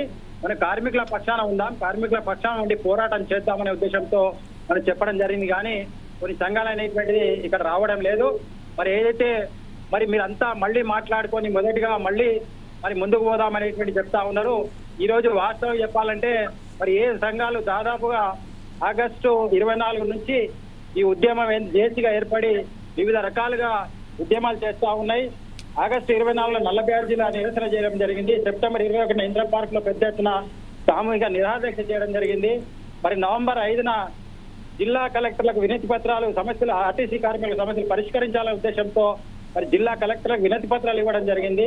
డిసెంబర్ 24న బస్ భవన్ ముందు మహాధర్నా అనేటువంటి నిర్వహించడం జరిగింది. మరి అదేవిధంగా జనవరి 27న సమ్మె నోటీసు కూడా ఇవ్వడం జరిగింది. ఇవన్నీ అందరికీ తెలుసండి. తెలిసిన తర్వాత కూడా ఈ రోజు కార్మికుల పక్షాన నిలబడకుండా మనం ఏదైతే మనం ఒంటరిగా మళ్ళీ ముందు నుంచి జేఏసీ వేసుకుందాం, ముందు నుంచి మళ్ళీ నోటీస్ ఇద్దామనేటువంటి సరైనది కాదు. ఒక విషయం ఏంటంటే 7 సంఘాలు ఒక జేఏసీగా గుట్ట ఎక్కిన తర్వాత మీరు గుట్ట దిగిరండి, మళ్ళీ మొదటి నుంచి వెళ్దామనేటువంటిది ఇది ఎంతవరకు సమంజసమైన ఇది కరెక్ట్ కాదు. ఒకసారి మనం వెంకన్న గారి దగ్గర వెళ్దాం. వెంకన్న గారు, అంటే తుదిగా లాస్ట్ తీర్పుగా ఈ ప్రస్తుతం ఏదైతే ఉన్నదో ప్రభుత్వం ఒక్కసారి కనుక మీరు చర్చలకు పిలిస్తే మీ ప్రధానమైన డిమాండ్ ఏంటి? ప్రధానంగా ఆ సమస్యలు పరిష్కరించకపోతే మీరు సమ్మె ఖచ్చితంగా సమ్మెలో దిగుతామని చెప్తున్నారు. ఒకవేళ కనుక ప్రభుత్వం పిలిస్తే మీ ప్రధానమైన డిమాండ్ ఏమండి వెంకన్న గారు? నా వరకు వచ్చింది వెంకన్న గారు. హలో హలో హలో మాట్లాడండి వెంకన్న గారు, నా మాట వినపడకండి. చెప్పండి, ఇప్పుడు చెప్పండి. ప్రస్తుతం ఏదైతే ఉన్నదో ఒకవేళ కనుక ప్రభుత్వం మిమ్మల్ని చర్చలకు పిలిస్తే మీ ప్రధానమైన డిమాండ్ ఏంటండి? మా ప్రధాన డిమాండ్లు ప్రభుత్వంలో ఉద్యోగులను విలీనం చేయడము, 2021 వేతన సవరణ, 2025 2 వేతన సవరణలు బాకీ ఉంది. కనీసం ఒక వేతన సవరణ 2021 వేతన సవరణ ప్రభుత్వ ఉద్యోగులతో సమానంగా చేసి మాకు ఆర్థిక ఇబ్బంది నుంచి తొలగిస్తే బాగుంటుంది. అదేవిధంగా కారుణ్య నియామకాలు ప్రభుత్వ ఉద్యోగులతో సమానంగా రెగ్యులర్ ప్రాతిపదికన వాళ్ళను నియామకాలు చేపట్టాలి. ఇప్పుడు ఉన్న వాళ్ళని వెంటనే నియమించాలి. అదేవిధంగా ఏదైతే 16,000 మంది ఏదైతే రిటైర్మెంట్ అయిందో వాళ్ళ ఖాళీలను వెంటనే భర్తీ చేసి ఆ ఉన్న వాళ్ళ మీద మోపిన పరిభారాలు మొత్తం తగ్గించి చట్ట ప్రకారంగా MTW యాక్ట్ ప్రకారంగా 8 గంటల పని దినాలను రాష్ట్ర వ్యాప్తంగా అన్ని డిపోలలో అమలు చేసి కార్మికులపై పోయిన అధిక పరిభారాలు తగ్గించాలి. అదేవిధంగా ప్రైవేటు ఎలక్ట్రిక్ బస్సుల బదులు ఆర్టీసీ ఎలక్ట్రిక్ బస్సులు కొనాలి. అవి ఆర్టీసీ కార్మికుల చేతనే నడపాలి. అదేవిధంగా ఈరోజు ప్రభుత్వ ఉద్యోగులతో సమానంగా మాకు అన్ని సౌకర్యాలు మొత్తం కల్పించాలి. తర్వాత యూనియన్ల మీద విధించిన ఆంక్షలను వెంటనే ఎత్తివేయాలి. గుర్తింపు సంఘం ఎన్నికలు ఆర్టీసీలో పెట్టాలి. అదేవిధంగా ఈరోజు మహిళా కార్మికుల సమస్యలు ఉన్నాయి. తర్వాత ఇతరత్ర అన్ని వర్గాల కార్మికుల సమస్యలు ఉన్నాయి. ఇవాళ రిటైర్మెంట్ అయిన వాళ్లకు సెటిల్మెంట్ డబ్బులు 2022 నుంచి బాకీ పడ్డది యాజమాన్యము. ఆ సెటిల్మెంట్ లేక వాళ్ళకు పెన్షన్ లేక ఇటు సెటిల్మెంట్ లేక తీవ్ర ఆర్థిక సంక్షోభంలో కుటుంబాలు ఉన్నాయి. కాబట్టి వెంటనే వాటి సెటిల్మెంట్ మొత్తం క్లియర్ చేయాలి.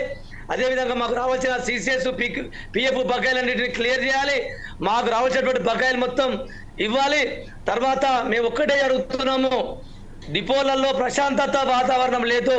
డిపోలలో ప్రశాంత వాతావరణము నెలకొల్పడానికి తక్షణమే యూనియన్ల పైన ఆంక్షలను రద్దు చేయాలని చెప్పేసి మేము కోరుతున్నాము. మేము వెంకన్న గారు మరొకసారి మీ వద్దకు వస్తాను. థామస్ రెడ్డి గారి దగ్గర వెళ్దాం. థామస్ రెడ్డి గారు, ప్రస్తుతం ఏదైతే ఉన్నదో ఎలక్ట్రిక్ బస్సెస్ మనం ఇక్కడ వాళ్ళకి తీసుకురాబోతున్నారు. కండక్టర్ల నియామకాలు మొత్తం తగ్గిపోయాయి. అసలు కండక్టర్ నియామకాలే లేవు.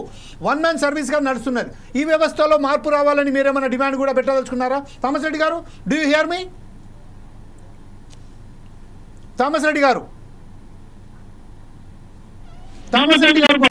లేనట్టుంది మనకు సంబంధించింది. ఒకసారి మన మిత్రులైనటువంటి మన హనుమంతు గారి దగ్గరికి వెళ్దాం. హనుమంతు గారు, ప్రస్తుతం ఏదైతే ఉన్నదో కండక్టర్ వ్యవస్థను మొత్తంగా పూర్తిగా రద్దు చేసినట్టే కనబడుతుంది. వారికి నియామకాలు కూడా లేవు. ఇప్పుడు వచ్చిన ఏదైతే 3500 ఎంప్లాయీస్ని మేము తీసుకోబోతున్నాము, త్వరలోనే మనం నోటిఫికేషన్ ఇవ్వబోతున్నామని పొన్నం ప్రభాకర్ ఏదైతే ప్రకటించారో అందులో కూడా కండక్టర్లకు సంబంధించిన మాట ఎత్తలేదు. ఈ విషయంపై మీరేమంటారండి? ఇప్పుడు ఎలక్ట్రికల్ బస్సులు ఏవైతున్నాయో వాటి డ్రైవర్లను మొత్తం కూడా బయట వాళ్ళని తీసుకుంటారు, కండక్టర్లు ఆర్టీసీ వాళ్ళని తీసుకుంటాం అని చెప్తా ఉన్నారు. కానీ ఏదైతే ఎలక్ట్రికల్ బస్సులు అనేది ఏదైతే కేంద్ర ప్రభుత్వం నుంచి సబ్సిడీ వస్తుంది, ఆ సబ్సిడీ వచ్చిన డబ్బులు ఆర్టీసీకే ఇస్తే ఆర్టీసీ బస్సులు ఉంటే ఆర్టీసీలో లాభం ఉంటుంది, రిక్రూట్మెంట్ ఉంటుంది, ఉద్యోగాలు ఉంటాయి, ఆర్టీసీ బలోపేతం అవుతుంది. కానీ ఎవరికో పెట్టుబడిదారులకు ఈ యొక్క సబ్సిడీ అంతా వాళ్ళకి ఇచ్చేసి వాళ్ళ బస్సులు ఇక్కడ రెంట్ మన ఆర్టీసీలో పెట్టి ఆర్టీసీ వాళ్ళు పేమెంట్ చేయడం అనేది చాలా నష్టదాయకమైనటువంటి చర్యలు. అయితే ఈ సందర్భంగా ముఖ్యమంత్రి గారికి మేము రిక్వెస్ట్ చేస్తున్నది ఏంటంటే ఈ యొక్క ప్రైవేట్ బస్సులను వాళ్ళకి అప్పచెప్పే బదులు ఆ బస్సులను ఎలక్ట్రికల్ బస్సులను మనమే కొనాలి, ఆర్టీసీ కొనాలి. ఆ డబ్బులు ఖాళీ ఆర్టీసీకి ఇస్తే మనకు ఒక బస్సు మిగిలిపోతుంది. ఒక బస్సు మిగులుతుంది, ఒక కండక్టర్లు 2 వస్తారు, డ్రైవర్లు 2 వస్తారు, మెకానిక్లు వస్తారు. ఓ బస్సును రిక్రూట్ అయితే ఒక 6 మందికి 7 మందికి ఎంప్లాయ్మెంట్ వస్తుంది. కాబట్టి ఈ వ్యవస్థ మన దగ్గర ఆర్టీసీలో ఉండాల్సిన అవసరం ఉంది. ఎందుకంటే మెల్లమెల్లగా ప్రైవేట్ అయిపోయిన తర్వాత ఎవడో వాడు బంద్ చేసే లేకపోతే ఏదో ప్రాబ్లం అయితే ఇబ్బంది ఏర్పడుతుంది.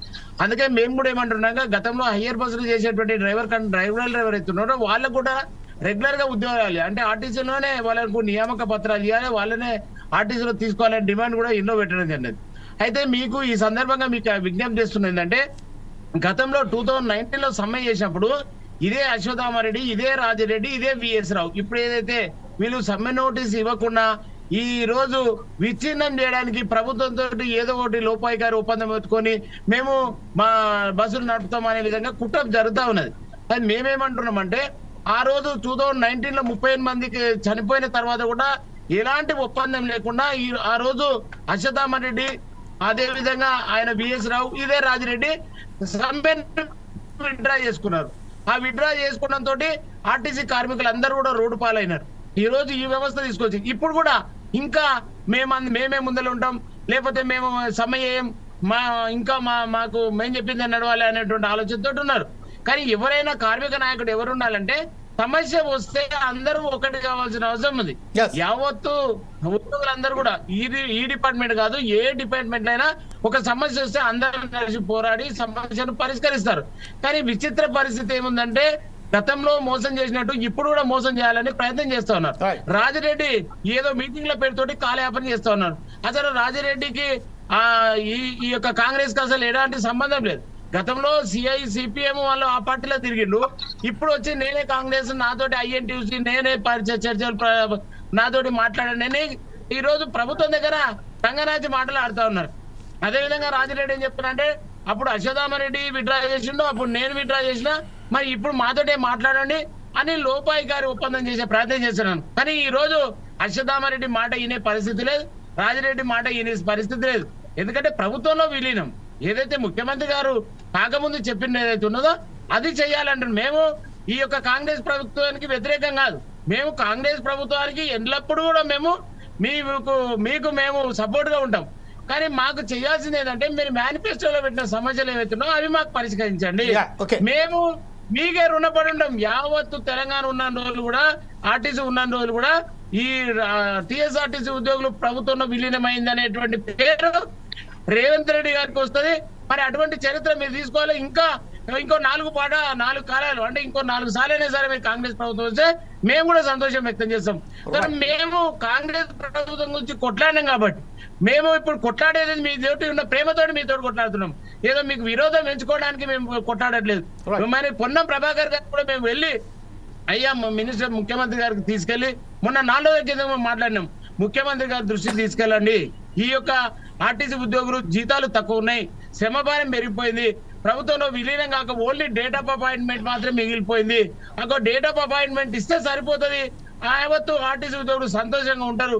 ఈ రోజు ఏదైతే మహాలక్ష్మి స్కీమ్ లో మహిళలకు అనేక విధంగా ఇబ్బందులకు గురవుతూ ఈ రోజు పనిచేస్తా ఉన్నారు. ఎంతమంది ఎక్కినా కూడా వాళ్లకు సురక్షితంగా ప్రయాణాన్ని కండక్టర్లకు, డ్రైవర్లకు, మెకానిక్లకు, సూపర్వైజర్లకు ప్రతి ఒక్కరికి కూడా సంతోషం ఉంటది. తెలంగాణలో కూడా ఆర్టీసీ ఉద్యోగులు కాంగ్రెస్ కు సపోర్ట్ చేసిర్రు. కాంగ్రెస్ ఈ రోజు వాళ్ళను ఆదుకున్నది అనే పేరు తెచ్చుకునే విధంగా ప్రయత్నం చేయాలి. రేవంత్ రెడ్డి గారికి మేము చివరిగా రిక్వెస్ట్ చేస్తున్నది ఏంటంటే మీరు బదలాం కావద్దు, మీకు కాంగ్రెస్ ప్రభుత్వం ఉండాలి, మేము కోరుకున్న దాంట్లో ముందు వరుసలో మేము ఉంటాం. అందువల్ల ఎవరో మాటలు చెప్పేసి మా యొక్క సమస్యలు తీర్చకుండా మాకు ఇబ్బంది పెట్టకుండా మరొకసారి మీ వద్దకు వస్తాను. ఇప్పుడు ఒకసారి శాఖ మంత్రి గారు కూడా కోరుతా ఉన్నాం. రైట్ సార్, అదే విషయంపై ఒకసారి మౌలానా దగ్గరికి వెళ్దాం. మౌలానా గారు ఇప్పుడు ఏదైతే ఉన్నదో ప్రైవేటీకరణ చేసే భాగంలోనే ఈరోజు ఎలక్ట్రిక్ బస్సెస్ను తీసుకొస్తున్నారు, నియామకాలు తగ్గించారు, ఎలక్ట్రిక్ బస్సెస్లో సంబంధించింది వేరే వారిని నియమించుకుంటున్నారు.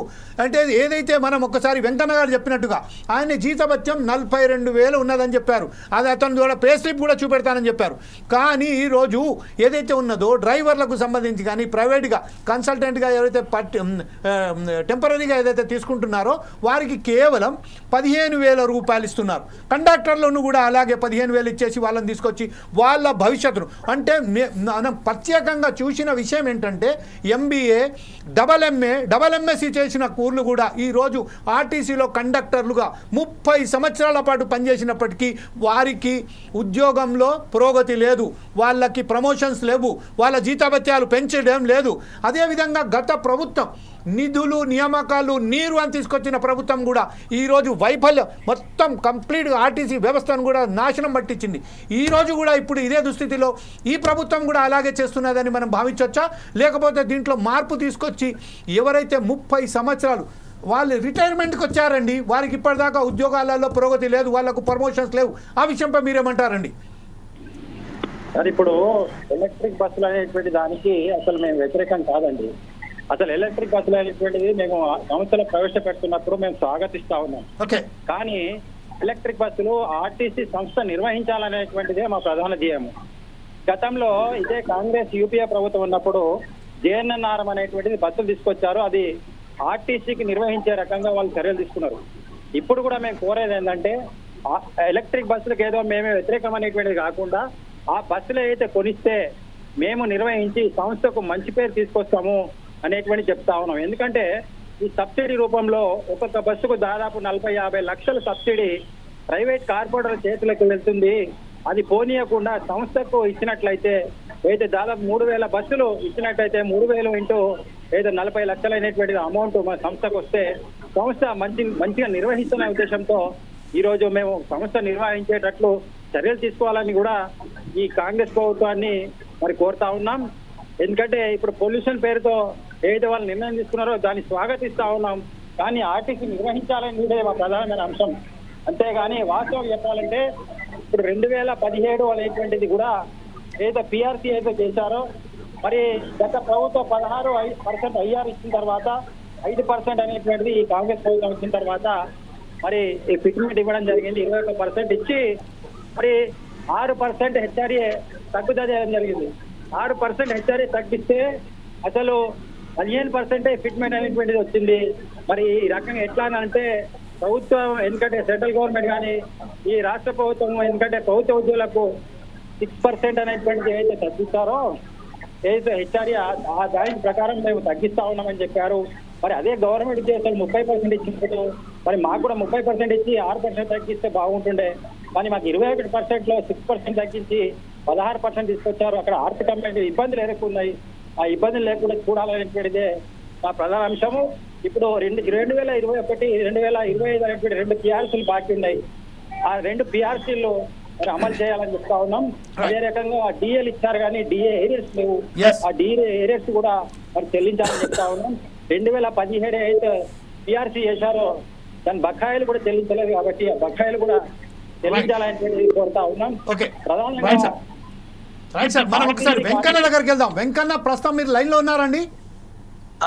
వెంకన్న గారు, ఇప్పుడు ప్రస్తుతం ఏదైతే ఉన్నదో మన మిత్రులు కానీ మౌలానా కానివ్వండి, హనుమంతు గారు కానివ్వండి చాలా స్పష్టంగా చెప్తున్నారు, మేము ప్రభుత్వానికి వ్యతిరేకం కాదు, ప్రభుత్వం మా వైపు నుండి ఒక సానుభూతి పరంగా చూసి మాకు ఖచ్చితంగా ఏదైతే రావాల్సిన బకాయిలలో కానీ మా నియామకాలలో కానీ మా ప్రమోషన్స్లలో కానీ ఏదైతే మాకు డిఏ అలౌన్స్లలో కానీ అది చేపట్టాలి, సానుభూతిగా చూడాలి అని చెప్తున్నారు. ఇప్పటికీ వ్యతిరేకమైన ఒక్క మాట కూడా ఎవరు కూడా మీ యూనియన్ల పరంగా ఎవరు కూడా మాట్లాడలేదు. జాక్ నిర్వహించిన ఈ సభలో సమ్మె సైరన్లో ఎవరు కూడా ప్రభుత్వానికి వ్యతిరేకంగా ఓట్లేదు. ఇంకొక విషయం చాలా స్పష్టంగా హనుమంతు గారు చెప్పినట్టుగా, మౌలానా గారు చెప్పినట్టుగా, ఈవెన్ మీరు చెప్పినట్టుగా, థామస్ గారు చెప్పినట్టుగా మీ రాష్ట్రంలో చరిత్రలో నిలిచిపోయే విధంగా రేవంత్ రెడ్డి ఒక్కసారి కూడా ఆలోచించి ఆ నిర్ణయం తీసుకుంటే చరిత్రలో నిలిచిపోతారని చెప్తున్నారు. కానీ దీనికి సంబంధించిన కొంతమంది రేవంత్ రెడ్డి గారికో పొన్నం ప్రభాకర్ గారికో వేరే విధంగా వారు ఏదైతే చేస్తున్నారని చెప్తున్నారు. ఇందులో ఆర్టీసీ యాజమాన్యం కూడా భాగస్వామి అనుకుంటున్నారా అంటే ఎంతైతే మనం చూస్తున్నాం. మీరు ఏదైతే ఆరోపించారో గతంలో ఆర్టీసీ యాజమాన్యమైనటువంటి చైర్మన్, మేనేజింగ్ డైరెక్టర్ అనేటువంటి ఎవరైతే ఆఫీసర్ ఉన్నారో వారు చాలా వ్యతిరేకంగా మాట్లాడారు. మమ్మిలకు సంబంధించింది కఠినంగా వ్యవహరించి తొలగించడాలు కూడా జరిగాయి. చిన్న చిన్న కారణాల చేత అనేక మంది డ్రైవర్లను వారి సర్వీసుల నుంచి తొలగించడం, వారికి సస్పెండ్ చేయడం, వారి మీద ఇంకా వేరే విధంగా కఠినమైన శిక్షలు వేయడం జరిగిందని చెప్తున్నారు. ఈ విషయంపై మీరేమంటారండి? ఇలా రాష్ట్ర వ్యాప్తంగా ఏ డిపార్ట్మెంట్లో లేని శిక్షలు కేవలం ఒక ఆర్టీసీలో ఉన్నవి. దీని మీద ఒక స్వచ్ఛంద సంస్థ ద్వారా దర్యాప్తు చేయిస్తే ఇలా సంవత్సరానికి కొన్ని వందల మంది డిస్మిస్ అవుతున్నారు. చెయ్యని తప్పులకు బలి, తుమ్మినా దగ్గినా ఎదురు మాట్లాడినా తన తప్పు లేకపోయినా కూడా కావాల్సుకొని ఇష్టారీతిన అధికారులు ఉద్యోగాలను తీసేస్తున్నారు. అంతేకాదు చీటికి మాటికి చార్జ్ షీట్లు ఒక్క డ్రైవర్ కండక్టర్కు ఒక్క మెకానిక్ కూడా వార్షిక ఇంక్రిమెంట్ సకాలంలో కలిసే చరిత్ర ఎవరికి లేదు. ఆర్టీసీలో ఇంక్రిమెంట్లు మొత్తం కటింగే. ఎవరికి కూడా పూర్తి స్థాయి జీతం కూడా పూర్తి స్థాయి 30 రోజుల జీతం రాదు. ఎవరికి కూడా 24 రోజుల జీతమో 25 రోజుల జీతమో వస్తుంది. మిగతా 5 రోజుల జీతం కట్ చేస్తారు. అంటే ఆ పొట్టలు కొట్టి, మా కడుపు మీద కొట్టి, మా రెక్కల కష్టాన్ని కొట్టి ఈ సంస్థను నడిపిస్తున్నారు. ఈ సంస్థను మరి అభివృద్ధి పదంలో తీసుకొచ్చేది ఈ అధికారులు ఎక్కడంటే కార్మికులను కష్టపెట్టి కార్మికుల శ్రమను దోసుకొని ఈ ఆర్టీసీని సంస్థను ఈ విధంగా నడిపిస్తున్నారు తప్ప మేము కొల్లగొడతలేము. మా శ్రమను కొల్లగొడుతున్నారు, మా రక్తాన్ని కొల్లగొడుతున్నారు. కూర్చొని తినేది అధికారులు. నష్టం వల్ల వస్తుంది. అవుట్ సోర్సింగ్ రకరకాలుగా ఏది రిటైర్మెంట్ తీసుకొచ్చి పని లేకున్నా కూడా విభాగాలలో అక్కడక్కడ కన్సల్టెన్సీల పేరు మీద లక్షల జీతాలు వాళ్ళకి ఇస్తూ కూర్చోబెడుతూ పెంచిపోస్తున్నది ఈ యాజమాన్య ప్రభుత్వం. మరి ఎందుకు వాళ్ళకు కనిపిస్తలేదు? ఇవాళ పాలిచ్చే బర్రెకు పచ్చగడ్డేయాలండి. పాలిచ్చే బర్రెలు అంటే మేము పాలిచ్చే బర్రెలాగా కష్టపడుతున్నాం మేము. కాబట్టి మాకు పచ్చగడ్డి మాకేయకుండా దున్నపోతులకు గడ్డేసి ఇవాళ బర్రెలకు పాలిచ్చేటువంటి చందంగా ఈ యాజమాన్యము ఉన్నది, ఈ ప్రభుత్వం ఉంది. కాబట్టి మేము కష్టానికి తగ్గ ఫలితం పడుతున్నాము. మాకు ఈ అంటే కొట్టాడకపోతే ఎవరి దగ్గర కొట్టాడతామండి? ఇవాళ అమ్మ నాన్న ఎంతో, ఇంటికాడ మన కనిపించిన తల్లిదండ్రులు ఎంతో. మేము ఒక సంస్థలో పనిచేసినప్పుడు ఆ సంస్థ మీద బాధ్యులు ఎవరైతే ఉంటారో, యాజమాన్యం కావచ్చు, ప్రభుత్వం కావచ్చు, వీళ్ళంతా మాకు కన్న తల్లిదండ్రులు లెక్క. మరి కన్న తల్లిదండ్రుల మీద కొట్టాడకపోతే బయట మీద కొట్లాడితే మాకు ఎవరు ఇస్తాడండి? కాబట్టి మేము ప్రేమతో మాకున్నటువంటి ఆకలితో మేము సహృదయ వాతావరణంలో అర్థం చేసుకోమని చెప్పి మా గోసను, మా కష్టాన్ని, మా కన్నీళ్ళని అర్థం చేసుకొని మాకింత కడుపు నిండా తిండి పెట్టమని కోరుతున్నాం తప్ప వేరే మాకు వ్యతిరేకత లేదు. ఎందుకంటే ప్రభుత్వం పోవాలి, ఈ ప్రభుత్వం రావాలి, ముందు పెట్టాలి, కాంగ్రెస్ ప్రభుత్వాన్ని తీసుకోవాలని చెప్పేసి ఆ రోజు మేము కోరుకున్న ప్రభుత్వమే. కాబట్టి మేము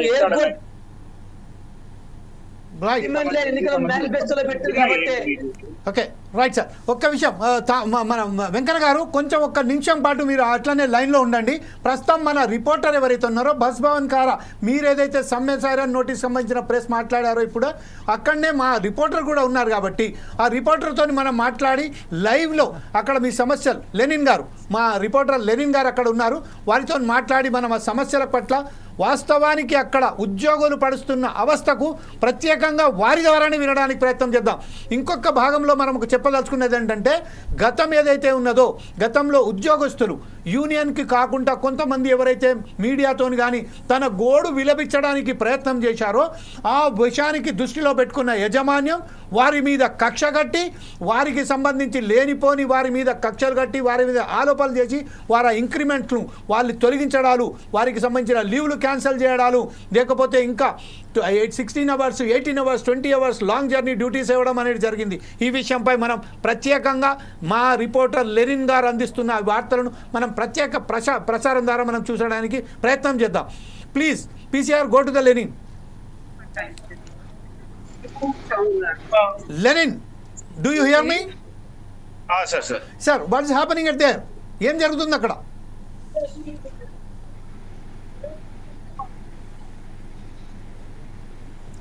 లెనిన్ సార్ మాట్లాడండి, చెప్పండి అక్కడ ప్రస్తుతం బస్ భవన్ దగ్గర ఏమున్నది, ఇప్పుడు ఏవైతే ఉద్యోగస్తులు ఎవరైతే ఉన్నారో వారు ఏమంటున్నారు? సార్ బస్ భవన్ దగ్గర పెద్ద ఎత్తున అయితే ఒక కార్యక్రమం అయితే నిర్వహించడం జరిగింది. ఈ కార్యక్రమము స్టాఫ్ అండ్ వర్కర్స్ యూనియన్ రాష్ట్ర కమిటీ ఆధ్వర్యంలో అయితే జరుగుతూ ఉన్నది. ఇందులో దాదాపు ఏదైతే ఆర్టీసీ కార్మికులు ఎదుర్కొంటున్నటువంటి సమస్యలపైన వాళ్ళు ఈ కార్యక్రమాన్ని అయితే నిర్వహించారు. అయితే ఈ కార్యక్రమంలో దాదాపు అనేక అంశాలను వాళ్ళు డిమాండ్స్ గా అయితే ఒక కరపత్రం రూపంలో అయితే ఇవ్వడం జరుగుతుంది. అలానే మనతో పాటు కార్మికులు ఉన్నారు, కార్మికులు వాళ్ళని కూడా మనం వాళ్ళని అడిగి తెలుసుకునే ప్రయత్నం చేద్దాం. అధికారులు వాళ్ళపైన ఏదైతే ఉన్న పని ఒత్తిడి ఉన్నదో అలాంటి అంశాలపైన కూడా మనతో మాట్లాడడానికి ఆర్టీసీ కార్మికురాలు ఉన్నారు. ఒకసారి వారిని అడిగి మనం మరిన్ని విషయాలు ఒకసారి తెలుసుకోండి. మేడం చెప్పండి మేడం, ఇప్పుడు పరిస్థితులు ఉన్నాయి, మీరు అనుభవిస్తున్న బాధలు ఏంది చెప్పండి మేడం. ఫస్ట్ సారి ఇప్పటిదాకా కార్మిక నాయకులు వచ్చారు కానీ కార్మికులకు సంబంధించిన నాయకురాలు కానీ ఉద్యోగిని సోదరి మీరు మాట్లాడండి. ఇప్పుడు ప్రస్తుతం ఏమున్నది?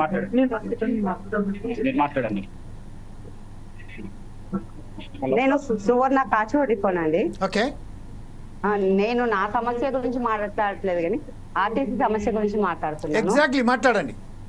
రేవంత్ రెడ్డి సార్ని, ముఖ్యమంత్రి గారిని ఒక్కటే కోరుకుంటున్నాం మేము. ఆ కార్మికులు అయితే కష్టపడడానికి రెడీగా ఉన్నాం. ఎప్పటికైనా సరే మా ప్రాణం పోయేదాకా కష్టపడడానికి రెడీగా ఉన్నాం. కార్మికులం అయితే రెడీగా ఉన్నాము.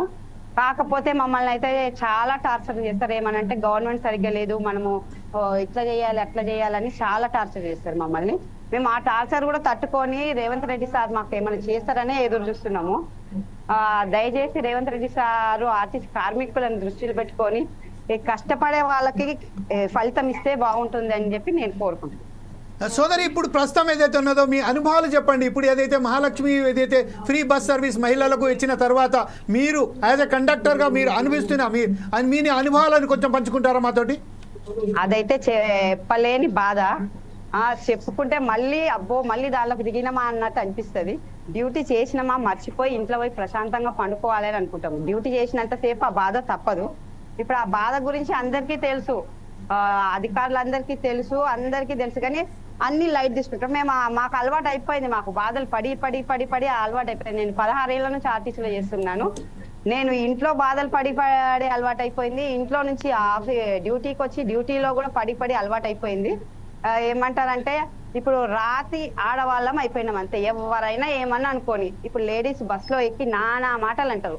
సరే ఏమన్నా అనుకోని, ఇంట్లో అత్తమ్మ అన్న అమ్మ అన్న పడం గాని అక్క చెల్లెన్న పడం గాని ఆ లేడీ ప్యాసింజర్ మహాలక్ష్మి వచ్చి ఆమె ఏమన్నా కూడా పడాల్సి వస్తుంది. మేము స్టార్టింగే బీపీ రేజ్ చేసుకొని ఆమె అన్నదని చెప్పి మేము అన్నాం అనుకో, మాకు డ్యూటీ మొత్తం డిసప్పాయింట్ అవుతుంది. మ్యాక్సిమం మేము అవాయిడ్ చేయడానికే చూస్తాం. ఆమె ఏమన్నా కూడా సరే అనుకొని ఆమె 2 స్టేజ్లు అయిపోతే దిగిపోతుంది కదా అనుకుంటాం. కానీ ఆమెతో ఆర్గ్యుమెంట్ పెట్టుకున్నాం అనుకో, మాకు మైండ్ అంతా డిస్టర్బెన్స్ అయిపోతుంది. మేము డ్యూటీ మళ్ళీ 8 అవర్స్ చేయాలి, మళ్ళీ ఇంటికి పోయి పని చేసుకోవాలి. అట్లా మా హెల్త్ చాలా ఖరాబ్ అవుతుందని చాలా మటుకు మా అంతకు మేమే వాళ్ళ గొడవకు దిగుతున్నా మేము అవాయిడ్ చేస్తూ ఉంటాము. కానీ మహిళలు మాత్రం వినట్లేదు. సోదరి, ఇంకొక విషయం ఏంటంటే మీకు మెటర్నిటీ లీవ్స్ కూడా ఇవ్వట్లేదని చెప్పారు. అలాగే మీకు సంబంధించిన ఏదైతే సమస్యలు ఉంటాయో ఆ సమస్యల పట్ల కూడా కనీసం కూడా కనికరం లేకుండా వ్యవహరిస్తున్నారనే యజమాన్యం అని చెప్తున్నారు. నాకు అనేక మంది మహిళా కండక్టర్స్ చెప్పారు. అదైతే 100% కరెక్ట్ అండి. చెప్పండి సోదరి, మీ అనుభవాలను చెప్పండి. అదైతే 100% కరెక్ట్ అండి. నా దానిలో అయితే నా కంప్లైంట్ ఎండి దాకా కూడా వెళ్ళింది. నా విషయంలో అయితే పక్కా అది 100% కరెక్ట్. అందరి విషయంలో కూడా కరెక్ట్. నా విషయమే అనట్లేదు, అందరి విషయంలో కూడా కరెక్టే. మేము అనవసరంగా లీవులు పెట్టాం. ఏమైనా ఎమర్జెన్సీ అయితేనే లీవ్ పెడతాం. అయినా కూడా అది అర్థం చేసుకోరు, లీవ్ ఇవ్వరు మాకు. సరే అని చెప్పి మేము వదిలేసినా కూడా 1-2 ఇస్తామంటారు. ఆ 1-2 కూడా ఇయ్యరు. డిపోలో కూడా చాలా పార్షాలిటీస్ ఉంటాయి. సోదరి ఇంకొక విషయం ఏంటంటే సోదరి, ఇప్పుడు మీరు నెలకు 26 రోజుల పాటు కంటిన్యూగా పనిచేస్తున్నారు. కేవలం 4 రోజుల పాటు, అది కూడా అతి కష్టం మీద మీకు. అది కూడా చెయ్యమంటే అది కూడా వచ్చి చేస్తున్నాం మేము. వీక్లీ ఆఫ్ లో కూడా పొజిషన్ లేదు అంటే చేస్తున్నాం. నా హెల్త్ అస్సలు బాగుండదు. నేను ఒకసారి కోమాలకు పోయి సీరియస్ స్టేజ్ పోయి అసలు బతకదు అని చెప్పినాక దేవుని దైవంలో బతికిన. అయినా కూడా నా గురించి కూడా కొంచెం, నా హెల్త్ గురించి కూడా కొంచెం కూడా ఒక్క లీవ్ ఇవ్వమన్నా ఇయ్యరు. ఎంత రిక్వెస్ట్ చేసినా అడగరు. డీడీ చేస్తే ఇస్తా అంటారు, డీడీ చేసినా కూడా ఇవ్వరు, ఆఫ్ లో చేసినా కూడా ఇవ్వరు. ఏమనంటే నీ అవసరానికి చేసినావు అంటారు. ఎందుకు చేస్తారు అంటారు. నీకు హెల్త్ బాగాలేదు ఎందుకు డీడీ చేస్తావు అని ఫ్రెండ్స్ అందరు, కార్మికులందరూ అంటారు. నువ్వు డీడీ చేస్తే వాళ్ళకు హెల్త్ బాగాలేదని అంటే వాళ్ళ ఒక డీడీ చేస్తే ఒక లీవ్ ఇస్తారని చెప్పి ఆసక్తి చేస్తా. ఒక్క ఆబ్సెంట్ పోతే మాకు 1000 రూపాయలు 1200 కట్ అయింది అనుకో, మాకు జీతం అంతా ఆ 1000 రూపాయలు 1200 నుంచి ఒక్క ఆబ్సెంట్ నుంచి మేము అలానే లాస్ అవుతూనే ఉంటాం. రేవంత్ రెడ్డి సార్కి ఒక్కటే చెప్తున్నాను, మా సమస్యలు ఆడవాళ్ళ మగవాళ్ళ అందరికీ ఉన్నాయి సమస్యలు.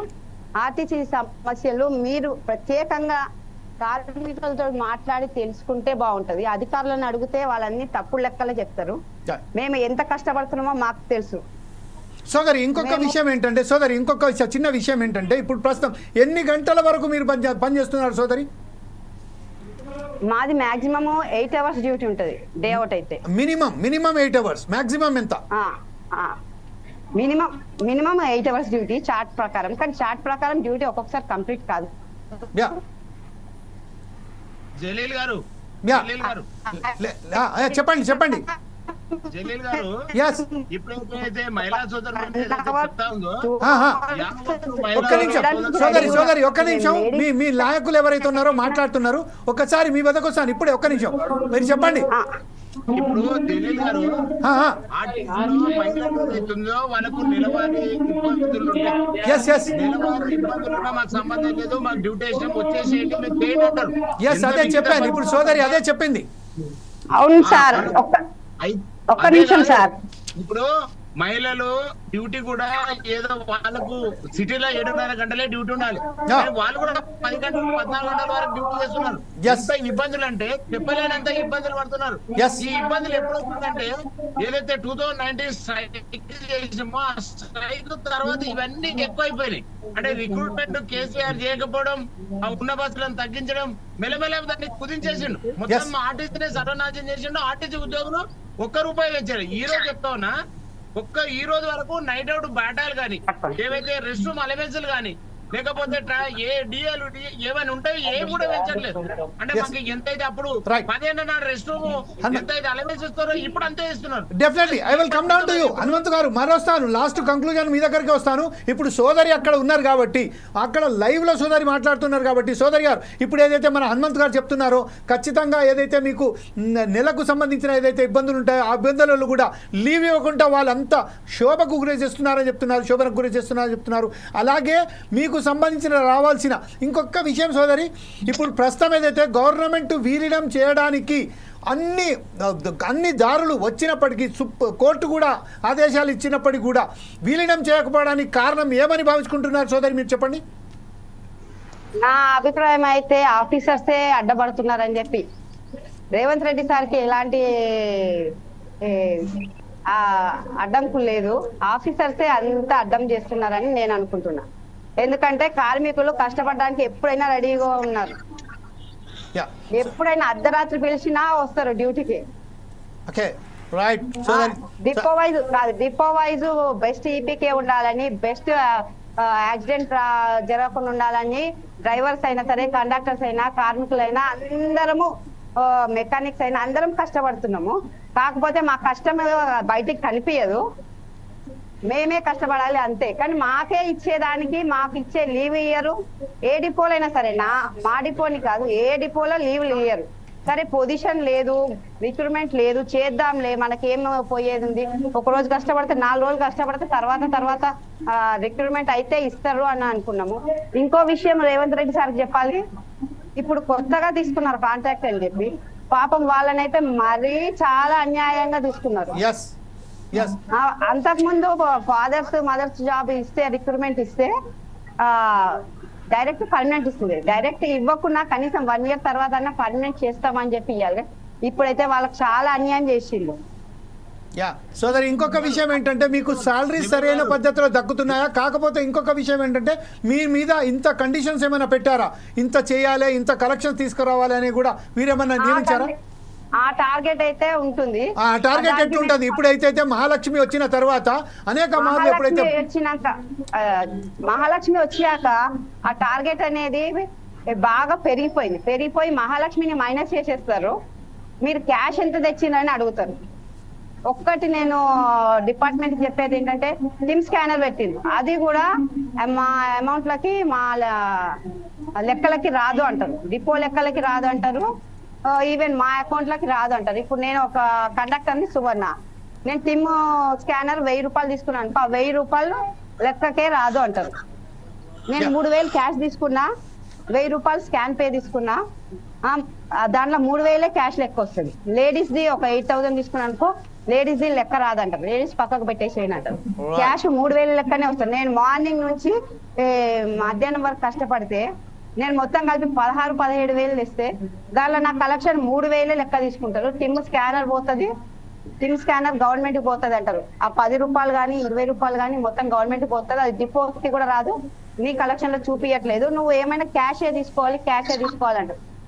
పబ్లిక్ దగ్గర ఇప్పుడు క్యాష్ ఉండట్లేదు, ఎవరైనా స్కానర్ అని. ఓకే సోదరి, చాలా థ్యాంక్స్ మీరు ఏదైతే పంచుకున్నారో మాతో. ఈ రోజు మనం ఒకసారి లెనిన్ చెప్పండి, ప్రస్తుతం ఏదైతే ఉన్నదో ఇంకా అక్కడ పరిసర ప్రాంతాలలో ఇంకెవరన్నా మనతో మాట్లాడడానికి ఉన్నారా అదొకసారి చూడండి. అప్పటి వరకు మన హనుమంతు గారు దగ్గర, హనుమంతు గారు ఇప్పుడు ఏదైతే మన సోదరి చెప్పిందో ఎంత ఆవేదనగా ఏదైతే బాధ్యతలు తన స్వయాన అనుభవిస్తున్న బాధలను కూడా చెప్పడం జరిగింది. ఈ విషయంలో ఇంకొక విషయం మీతో జోడించాలనుకున్నారు. ఏదైతే Lenin can you mute your phone? Lenin, do you hear me? ఎవరైతే ఉన్నారో లైవ్ లో ఉన్న వారికి సంజయ్ ఒకసారి మీ ఫోన్లలో మ్యూట్ లో పెట్టండి సార్ ప్లీజ్.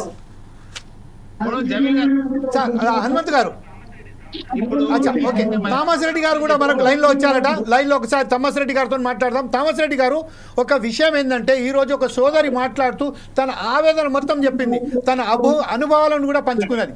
ఒక విషయం ఇంకొకటి ఏంటంటే ఆ టిమ్ ఏదైతే స్కానర్ ఏదైతే ఉన్నదో దాని కొనుగోళ్లలో కూడా లక్షల కోట్ల రూపాయల కుంభకోణం జరిగింది. దానికి వాస్తవానికి ఏంటంటే కేవలం 5 నుంచి 7,000 వరకు వచ్చే ఒక స్కానర్ను ఈరోజు ప్రభుత్వం ఏదైతే కొంతమంది అక్కడ 14,000 12,000 పెట్టి కొనుక్కున్నారు. దీని మీద మీరేమంటారండి? చెప్పిందంతా కూడా విన్నా, కరెక్ట్. ఆమె చెప్పింది మొదటి నుంచి కూడా ఆర్టీసీలో టిమ్ములు వస్తే ఈ టికెట్లు ఇచ్చే బాధ పోతుందని చెప్పి టిమ్ములు తెచ్చినప్పుడు లో రేటుకు ఉన్నాయి, అంటే తక్కువ రేటుకు ఉన్నటువంటి క్వాలిటీ లేని టిమ్ములు తీసుకురావడం వల్ల చాలా మంది కండక్టర్లకు కూడా ఇబ్బందులు వచ్చినాయి.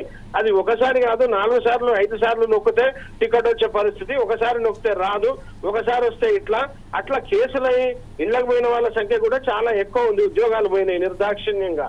సో అంటే వాళ్ళు రకరకాల టిమ్ముల్లో ఎక్కడ కమిషన్ ఎక్కువ ఉంటే ఆ టిమ్ములే యాజమాన్యం కొనేవాళ్ళు. ఆ తక్కువ ధర కొనడం వల్ల ఈ పనిచేసే వాళ్ళకి మంచి పనిముట్లు ఇవ్వాలనేటువంటిది పోయి ఈ లో క్వాలిటీ ఇచ్చి చేయడం వల్ల చాలా మంది కూడా అవి పాడు కావడం, మధ్యలోనే పోవడం, ఆ తర్వాత టికెట్లు రాకపోవడం, 1 కొడితే 2 రావడం, 2 వచ్చిన తర్వాత 3 రావడం, ఇట్లా పేపర్ రాకపోవడం. పేపర్ బిండల్స్ కూడా ఒరిజినల్ పెట్టలే వాళ్ళు, ఇంకా సోదరు చెప్పలే, పేపర్ బిండల్ కూడా ప్రింట్ పేపర్ కూడా లో క్వాలిటీ పెట్టడం వల్ల అది రాకపోయేది. సో ఇట్లా మొదటి నుంచి కూడా మేము అంతా చెప్తున్నది ఏంటంటే ఇవాళ యాజమాన్యం వన్ సైడ్ గా కార్మికులను ఇబ్బంది పెట్టి పనిచేయడానికి మంచి టిమ్ములు ఇవ్వకుండా చిన్న తప్పులకి, చిన్న పొరపాట్లకి కూడా రిమూవ్లు, సస్పెన్షన్లు చేసి చేయడం వల్లనే ఇవాళ మీరు చూస్తా ఉన్నారు. రోజు మన ఏదైతే పూలే భవన్ కి పోతా ఉన్నారు మంగళవారం, శుక్రవారం. చాలా మంది దాదాపు 500-600 మంది తిరుగుతా ఉన్నారు ఉద్యోగాలు పోయి. వాళ్ళందరూ నిజంగానే తప్పు చేసిందా అంటే తప్పు కాదు, పొరపాట్లు జరిగిన వాళ్ళు ఉన్నారు. రెక్టిఫై అంటే చేయకపోవడం వల్లనే ఇలా చాలా మంది ఆడపిల్లలు కానీ మగపిల్లలు కానీ డ్రైవరు కండక్టరు అందరూ కూడా చాలా మంది అన్ని రకాల ఉద్యోగాలు పోయిన వాళ్ళు తిరుగుతా ఉన్నారు. ఇట్లాంటి లో క్వాలిటీ ఒకటి వచ్చింది. రెండోది యాజమాన్యం ఏకపక్షంగా వన్ సైడ్ గా మేం చెప్పిందే వేదము అనే రకంగా చెప్పి సోదరు చెప్పినట్టుగా పనిభారం ఇవాళ ఆడపిల్లలకి మరి పొద్దున 6 గంటల నుంచి 8 గంటల లోపు రావాలనే అటువంటి డ్యూటీలు కూడా ఇస్తా ఉన్నాయి, వాళ్ళకి ఇవ్వలేదు. ఇవాళ అర్ధరాత్రి వచ్చినా కానీ ట్రిప్ పోతే ఏ కారణంతో మాకైతే ఏముంది మీరు మొత్తం చేయాలని చెప్పి 1 గంట దాకా తిప్పే ప్రయత్నం. ఇలా ఐటీ కంపెనీలలో చూస్తే వాళ్ళు సెక్యూరిటీ ఉంటది, వాళ్ళే తీసుకొస్తారు తీసుకుపోతారు, ఇక్కడ బస్సు ఉండదు, ప్రొవైడ్ చేయరు. రాత్రి పిల్లల్ని కూడా అట్లా చేసే పరిస్థితి ఉంది. కాబట్టి ఇవాళ మేమందరం కూడా జేఏసీగా ఇన్ని సమస్యల మీద 7 మాసాలు జేఏసీగా 3 మాసాల నుంచి సమ్మె ఇచ్చి మేము పోయినాము అంటే ఇవాళ జెన్యూన్ సమస్యల మీద ముందుకు పోయిన ప్రభుత్వ వాగ్దానాలు యాజమాన్య లోపాలు, కేవలం యాజమాన్య లోపాల మీదనే ఇవాళ సమ్మెకి నోటీస్ ఇచ్చే పరిస్థితి వచ్చింది. యాజమాన్యం ఇప్పటి వరకు పిలవకపోవడం కూడా మేము తప్పుపడతా ఉన్నాం. యాజమాన్యం ఏదన్నా ఉంటే మరి ప్రాథమిక చర్చలు చేసి మాట్లాడి ప్రభుత్వానికి వాళ్ళు ఇవ్వాలి. ఇవాళ అసలు ఆర్థిక పరమైన అంశాలు లేని డిమాండ్లు చాలా ఉన్నాయి. అవన్నీ కూడా యాజమాన్యం వన్ సైడ్ గా కావాలని చేసినటువంటి పరిస్థితులు. కాబట్టి మేము మీ ద్వారా రిక్వెస్ట్ చేసేది ఏంటంటే ఇవాళ మమ్మల్ని అనుమానించొద్దు. మా ముఖ్యమంత్రి గారు కానీ గౌరవ ట్రాన్స్పోర్ట్ మినిస్టర్ గారు కానీ మాకెవరు ప్రేరేపించలేదు. రెండోది మేము వచ్చినాము, ఆర్థిక ఇబ్బందులు ఉన్నాయి ఉంటే జేఏసీని పిలవండి, కూర్చోబెట్టండి, తర్వాత యాజమాన్యాన్ని దండించండి. ఎందుకు లేట్ చేస్తున్నారు, ఎందుకు యూనియన్లను పిలవలేదు, ఎందుకు మాట్లాడలేదు, సరైన రిపోర్ట్ ఎందుకు ఇవ్వలేదు అడిగి వాళ్ళ మీద రివ్యూ చేయాలని చెప్తూ ఏది ఏమైనా కానీ ఇవాళ ఉద్యోగులందరూ కూడా సమస్యల మీద ఇబ్బంది కష్టాల్లో ఉన్నారు. కాబట్టి సమ్మె 7వ తారీఖు 3 రోజులు ఉంది. పెద్ద మనసుతో ఇప్పటికైనా చర్చలు చేయాలి. ప్రభుత్వం మీద భేషజాలం లేదు, కోపం లేదు. ఇవాళ ప్రభుత్వం వాస్తవంగా చర్చలు చేసి పరిష్కారం చేస్తే మేము తప్పకుండా కోఆపరేట్ చేయడానికి జేఏసీ సిద్ధంగా ఉంటుంది. Right sir, thank you very much Thomas గారు. ప్రత్యేక ధన్యవాదాలు. మీకు మీ సమ్మె సక్సెస్ కావాలని, సక్సెస్ కాక మునిపే ప్రభుత్వం దిగి వచ్చి మీతో చర్చలు జరిపి న్యాయమైన సమస్యల పట్ల ఒక్కసారిగా న్యాయబద్ధంగా మీకు ఏదైతే సమస్యలు ఉన్నాయో న్యాయబద్ధంగా మీ కోరికలను నెరవేర్చాలని కోరుతూ ఈరోజు మనం చూస్తున్నాము వేలాది మందిగా బస్ భవన్ కాడికి వచ్చారు. వారికి సంబంధించిన ఎంత ఎండలో కూడా వారు వచ్చి అక్కడ నిర్దాక్షిణంగా తన సమస్యల పట్ల ప్రభుత్వాన్ని వినవించడానికే ప్రయత్నం చేస్తున్నారు. కానీ ఎక్కడ కూడా ఒక్క అవాంఛనీయ సంఘటన జరగలేదు. దానికి నిదర్శనమే ఈరోజు ఆర్టీసీ కార్మికులు ఏదైతే ప్రదర్శన చేస్తున్నారో ఇంత సామరస్యంగా తన సమస్యలు పరిష్కరించడానికి ప్రయత్నం చేయాలి. రేవంత్ రెడ్డి గారు, పున్నం ప్రభాకర్ గారు ఖచ్చితంగా మాతో మాట్లాడని చెప్తున్నారు. కంక్లూజన్గా మేము ఒకసారి మా చీఫ్ అడ్వైజర్ అయినటువంటి సుధాకర్ శర్మ, డాక్టర్ సుధాకర్ శర్మ గారి దగ్గరికి వెళ్దాం. సుధాకర్ శర్మ గారు, ప్రస్తుతం మనం చూస్తున్నాం వేలాది మంది కార్మికులు అక్కడ కూర్చొని ఉన్నారు. తన సమస్యలు ఏదైతే మనం తెలంగాణ రాష్ట్రం తీసుకొచ్చిన తర్వాత కూడా మనకు ఆ సమస్యలు పరిష్కరించకపోవడానికి కారణం ఏంటి? ఈరోజు ఇంతమంది వేలాది మంది అక్కడ కూర్చున్నారు. అయినప్పటికీ వాళ్ళ సమస్యల పట్ల ఎందుకు గవర్నమెంట్ ఇంత నిర్లక్ష్య వైఖరి వేస్తున్నది? దీని విషయం కంక్లూజన్ చెప్పండి సార్. Thank you జమీల్జీ. ముఖ్యంగా ఈరోజు చర్చా కార్యక్రమంలో మనం కనుక్కున్నటువంటి విషయం ఏమిటంటే ఒక పక్క ప్రభుత్వం హామీలు ఇచ్చింది, మరోపక్క కార్మికులేమో చాలా అష్టకష్టాలు పడుతున్నారు. వీళ్ళిద్దరినీ అనుసంధానం చేయవలసినటువంటి శక్తి ఒకటి ఉంది. ఇటు కార్మికులకు ఇటు ప్రభుత్వానికి మధ్య ఉండవలసినటువంటి వారధి సారథి అయినటువంటి యాజమాన్యమే ఇటువంటి నిజంగా యాజమాన్యం సరైనటువంటి నిర్ణయాలు సకాలంలో తీసుకోకపోవడం వల్లే ఈరోజు ఇన్ని సమస్యలు ఉత్పన్నమైనాయని మనకు చాలా స్పష్టంగా ఎస్టాబ్లిష్ అవుతోంది. ఎందువల్ల అంటే ప్రాథమికంగా ఇక్కడ మన మిత్రులందరూ కూడా జాక్ మిత్రులందరూ కూడా నేతలందరూ కూడా చెప్పినట్టుగా ఎప్పుడైతే సమ్మె నోటీస్ ఇచ్చామో వెంటనే యాజమాన్యం ప్రాథమికంగా వాళ్ళందరినీ కూర్చోబెట్టి చర్చలు జరపాలి. మరి అందులో పూర్తిగా విఫలమైంది. మరొక విషయం చూస్తున్నట్టయితే అధికారుల యొక్క వైఖరి కూడా చాలా దారుణంగా ఉంది. ఎందువల్ల అంటే తప్పు వేరు, పొరపాటు వేరు. ఈ రెండిటి మధ్య డిఫరెన్స్ తెలుసుకోకుండా పొరపాటును కూడా తప్పుగా పరిగణించి వాళ్లకు ఛార్జ్ షీట్ ఫైల్ చేయడం, అలాగే భయభ్రాంతులకు గురి చేసి ఎంప్లాయీస్తో ఫోర్స్ఫుల్గా పనిచేయించడం అనేది అది నిజంగా లేబర్ కమిషన్ కానివ్వండి, లేబర్ రూల్స్కు చాలా వ్యతిరేకం. మనం లీగల్ ఫ్రేమ్వర్క్లో వెళ్ళినప్పుడు నిజంగా వీళ్ళందరూ శిక్షార్హులుగా ఉంటారు. కాబట్టి ఇటువంటి చర్యలు అమానుషం. అలాగే ప్రభుత్వం కూడా ఒకవైపున హామీలు ఇవ్వడంతోనే సరిపెట్టుకోకుండా తాము నియమించినటువంటి యాజమాన్యాన్ని, తాము నియమించినటువంటి అధికారుల్ని ఎందుకు ప్రశ్నించటం లేదు? అసలు ఇన్పుట్స్ ఇటువైపు నుంచి అటువైపు వెళ్తుంటాయి. మరి ఇది ప్రజా సమస్య. ప్రజలందరూ కూడా ఇంత నిజంగా ప్రజలకు ఉపయోగపడేటువంటి ప్రగతి రతమైనటువంటి ఆర్టీసీ విషయంలో ప్రభుత్వం జాప్యం ఎందుకు చేస్తుందో నిజంగా అందరికి కూడా విస్మయం కలిగిస్తోంది. ముఖ్యంగా ఈ ప్రగతి రతమైనటువంటి ఆర్టీసీ విషయంలో అనేక సమస్యలు మనం చూసినట్టయితే పిఆర్సీ అనేటువంటిది చాలా ముఖ్యం. ఆర్థిక సమస్యలు ఉన్నాయి కాబట్టి వాటిని సరిచేయాలి. అలాగే ఎంప్లాయీ రైట్స్ అనేవి ఎస్టాబ్లిష్ చేయాలి. అలాగే ప్రొటెక్టివ్ మనకు స్కీమ్స్ అయినటువంటి వెల్ఫేర్ స్కీమ్స్ చాలా ముఖ్యం. ముఖ్యంగా మహిళా నేతలు, అలాగే మహిళా నాయకులు, మహిళా ఉద్యోగులు ఎవరైతే ఉన్నారో ఇప్పుడు మాట్లాడినటువంటి సోదరి సువర్ణ గారు కూడా అద్భుతంగా ఉన్నటువంటి విషయాలను, వాస్తవాలను చెప్పారు. అవన్నీ విన్నప్పుడు హృదయ విదారకంగా ఉన్నాయి. మహిళల విషయంలో కూడా ప్రభుత్వం కానివ్వండి, యాజమాన్యం కానివ్వండి ఇంత కఠినంగా ఎలా వ్యవహరించగలుగుతుందని చాలా ఆశ్చర్యం కూడా వేస్తున్నటువంటి నేపథ్యంలో ఇంకా 3 రోజుల సమయం ఉంది కాబట్టి ప్రభుత్వం ఇప్పటికైనా కార్మికుల యొక్క విషయంలో ఒక చిత్తశుద్ధితో ముందుకు రావాలి. యాజమాన్యం ఇచ్చేటువంటి ఇన్పుట్స్ మీద మీరు ఆధారపడకండి. డైరెక్ట్గా మీరు కార్మికులు మీ వద్దకు పిలిచి వాళ్ళు కూడా ఏమంటే సామరస్యంగా ఉండాలి, ఈ సమస్యను కూడా సమన్వయం నేపథ్యంలో మనం పరిష్కరించుకోవాలనేటువంటి ఒక స్థిర చిత్తంతో ఉండటం నిజంగా అది చాలా వెల్కమ్ సైన్. కాబట్టి ఇమీడియట్గా ప్లీజ్ కాల్ ఫర్ ఒక good discussion. I would say uh eco system అనేటువంటిది ఒక అద్భుతమైనటువంటి ఫ్రెండ్లీ అట్మాస్ఫియర్ కనుక మీరు క్రియేట్ చేయగలిగితే మీరు డైరెక్ట్గా కార్మికులతో వాళ్ళు పడుతున్నటువంటి కష్టాల గురించి తెలుసుకోండి. అలాగే వాళ్ళు అడిగేటువంటి విషయాలు, ముఖ్యంగా ఇక్కడ ఒక పాయింట్ తెలియజేయదలుచుకున్నాను. వీళ్ళు నిజంగా కార్మికులు ఆందోళన పడటంలో ఒక రీజనబుల్ ఒక గ్రౌండ్ ఉందండి జమీల్జీ. ఎందువల్ల అంటే ఒకవైపు ఏమో రిక్రూట్మెంట్ ప్రాసెస్ ఏమో ఆపేశారు, మరొక వైపు మెల్లగా ఎలక్ట్రిక్ బస్సెస్ అని చెప్పి ప్రైవేటైజేషన్ చేస్తున్నారు. అంటే ఒక రకంగా అవుట్సోర్సింగ్ చేస్తున్నారు.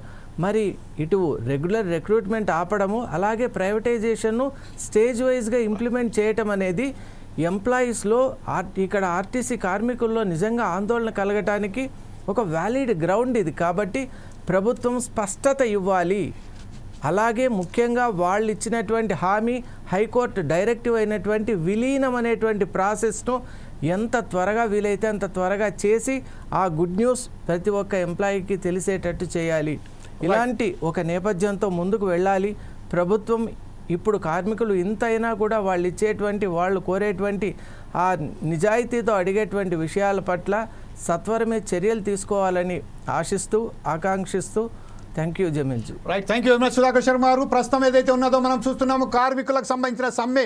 వారు సమ్మెకు దిగక ముందే ప్రభుత్వం దిగి వచ్చి వారితో మాట్లాడాలి. ప్రత్యేకంగా మధ్యవర్తం యజమాన్యాన్ని పక్కన పెట్టి కార్మికులతో ఖచ్చితంగా కార్మిక నాయకులతో కూర్చోబెట్టి వారితో సమస్యల పట్ల సరైన పద్ధతిలో మాట్లాడి ఈ చర్చలను సఫలం చేసి వారి సమస్యలను, కోరికలను వారేదైతే ఉన్నదో జీనియన్ వారికి ఏదైతే ఉన్నదో సమస్యలను వారికి సంబంధించిన పరిష్కరించే విధంగా మనం ఒకసారి ముందకు జరగాలి. ఆర్టీసీని కాపాడుకుందామని చెప్తూ ఈరోజు 4 Sides టీవీ నిర్వహించిన ఈ ప్రత్యేక కార్యక్రమంలో పాల్గొన్నందుకు వెంకన్న గారికి, అలాగే హనుమంతు గారికి, ముదిరాజ్ గారికి, థామస్ రెడ్డి గారికి, మౌలానా గారికి, అలాగే ప్రత్యేకంగా మా సోదరి అయినటువంటి స్వర్ణ గారికి ప్రత్యేక ధన్యవాదాలు చెప్తూ రేపు నేను సోదరి స్వర్ణ గారికి చాలా ఖచ్చితంగా 4 Sides టీవీ ఒక హామీ ఇస్తుంది. 4 Sides టీవీ ఖచ్చితంగా ప్రజల వైపే ఉంటుంది, కార్మికుల వైపే ఉంటుంది. కార్మికుల సమస్యల పరిష్కారం అయ్యే వంతర కొరకు ఖచ్చితంగా పోరాటంలో మీకు భాగస్వామ్యం హామీ ఇస్తూ ఈరోజు లెనిన్కి ప్రతి ఒక్కరికి పేరు పేరున ధన్యవాదాలు చెప్తూ రేపు మరొకసారి మీ ముందుకు వస్తాం. అప్పటిదాకా చూస్తూనండి 4 Sides టీవీ.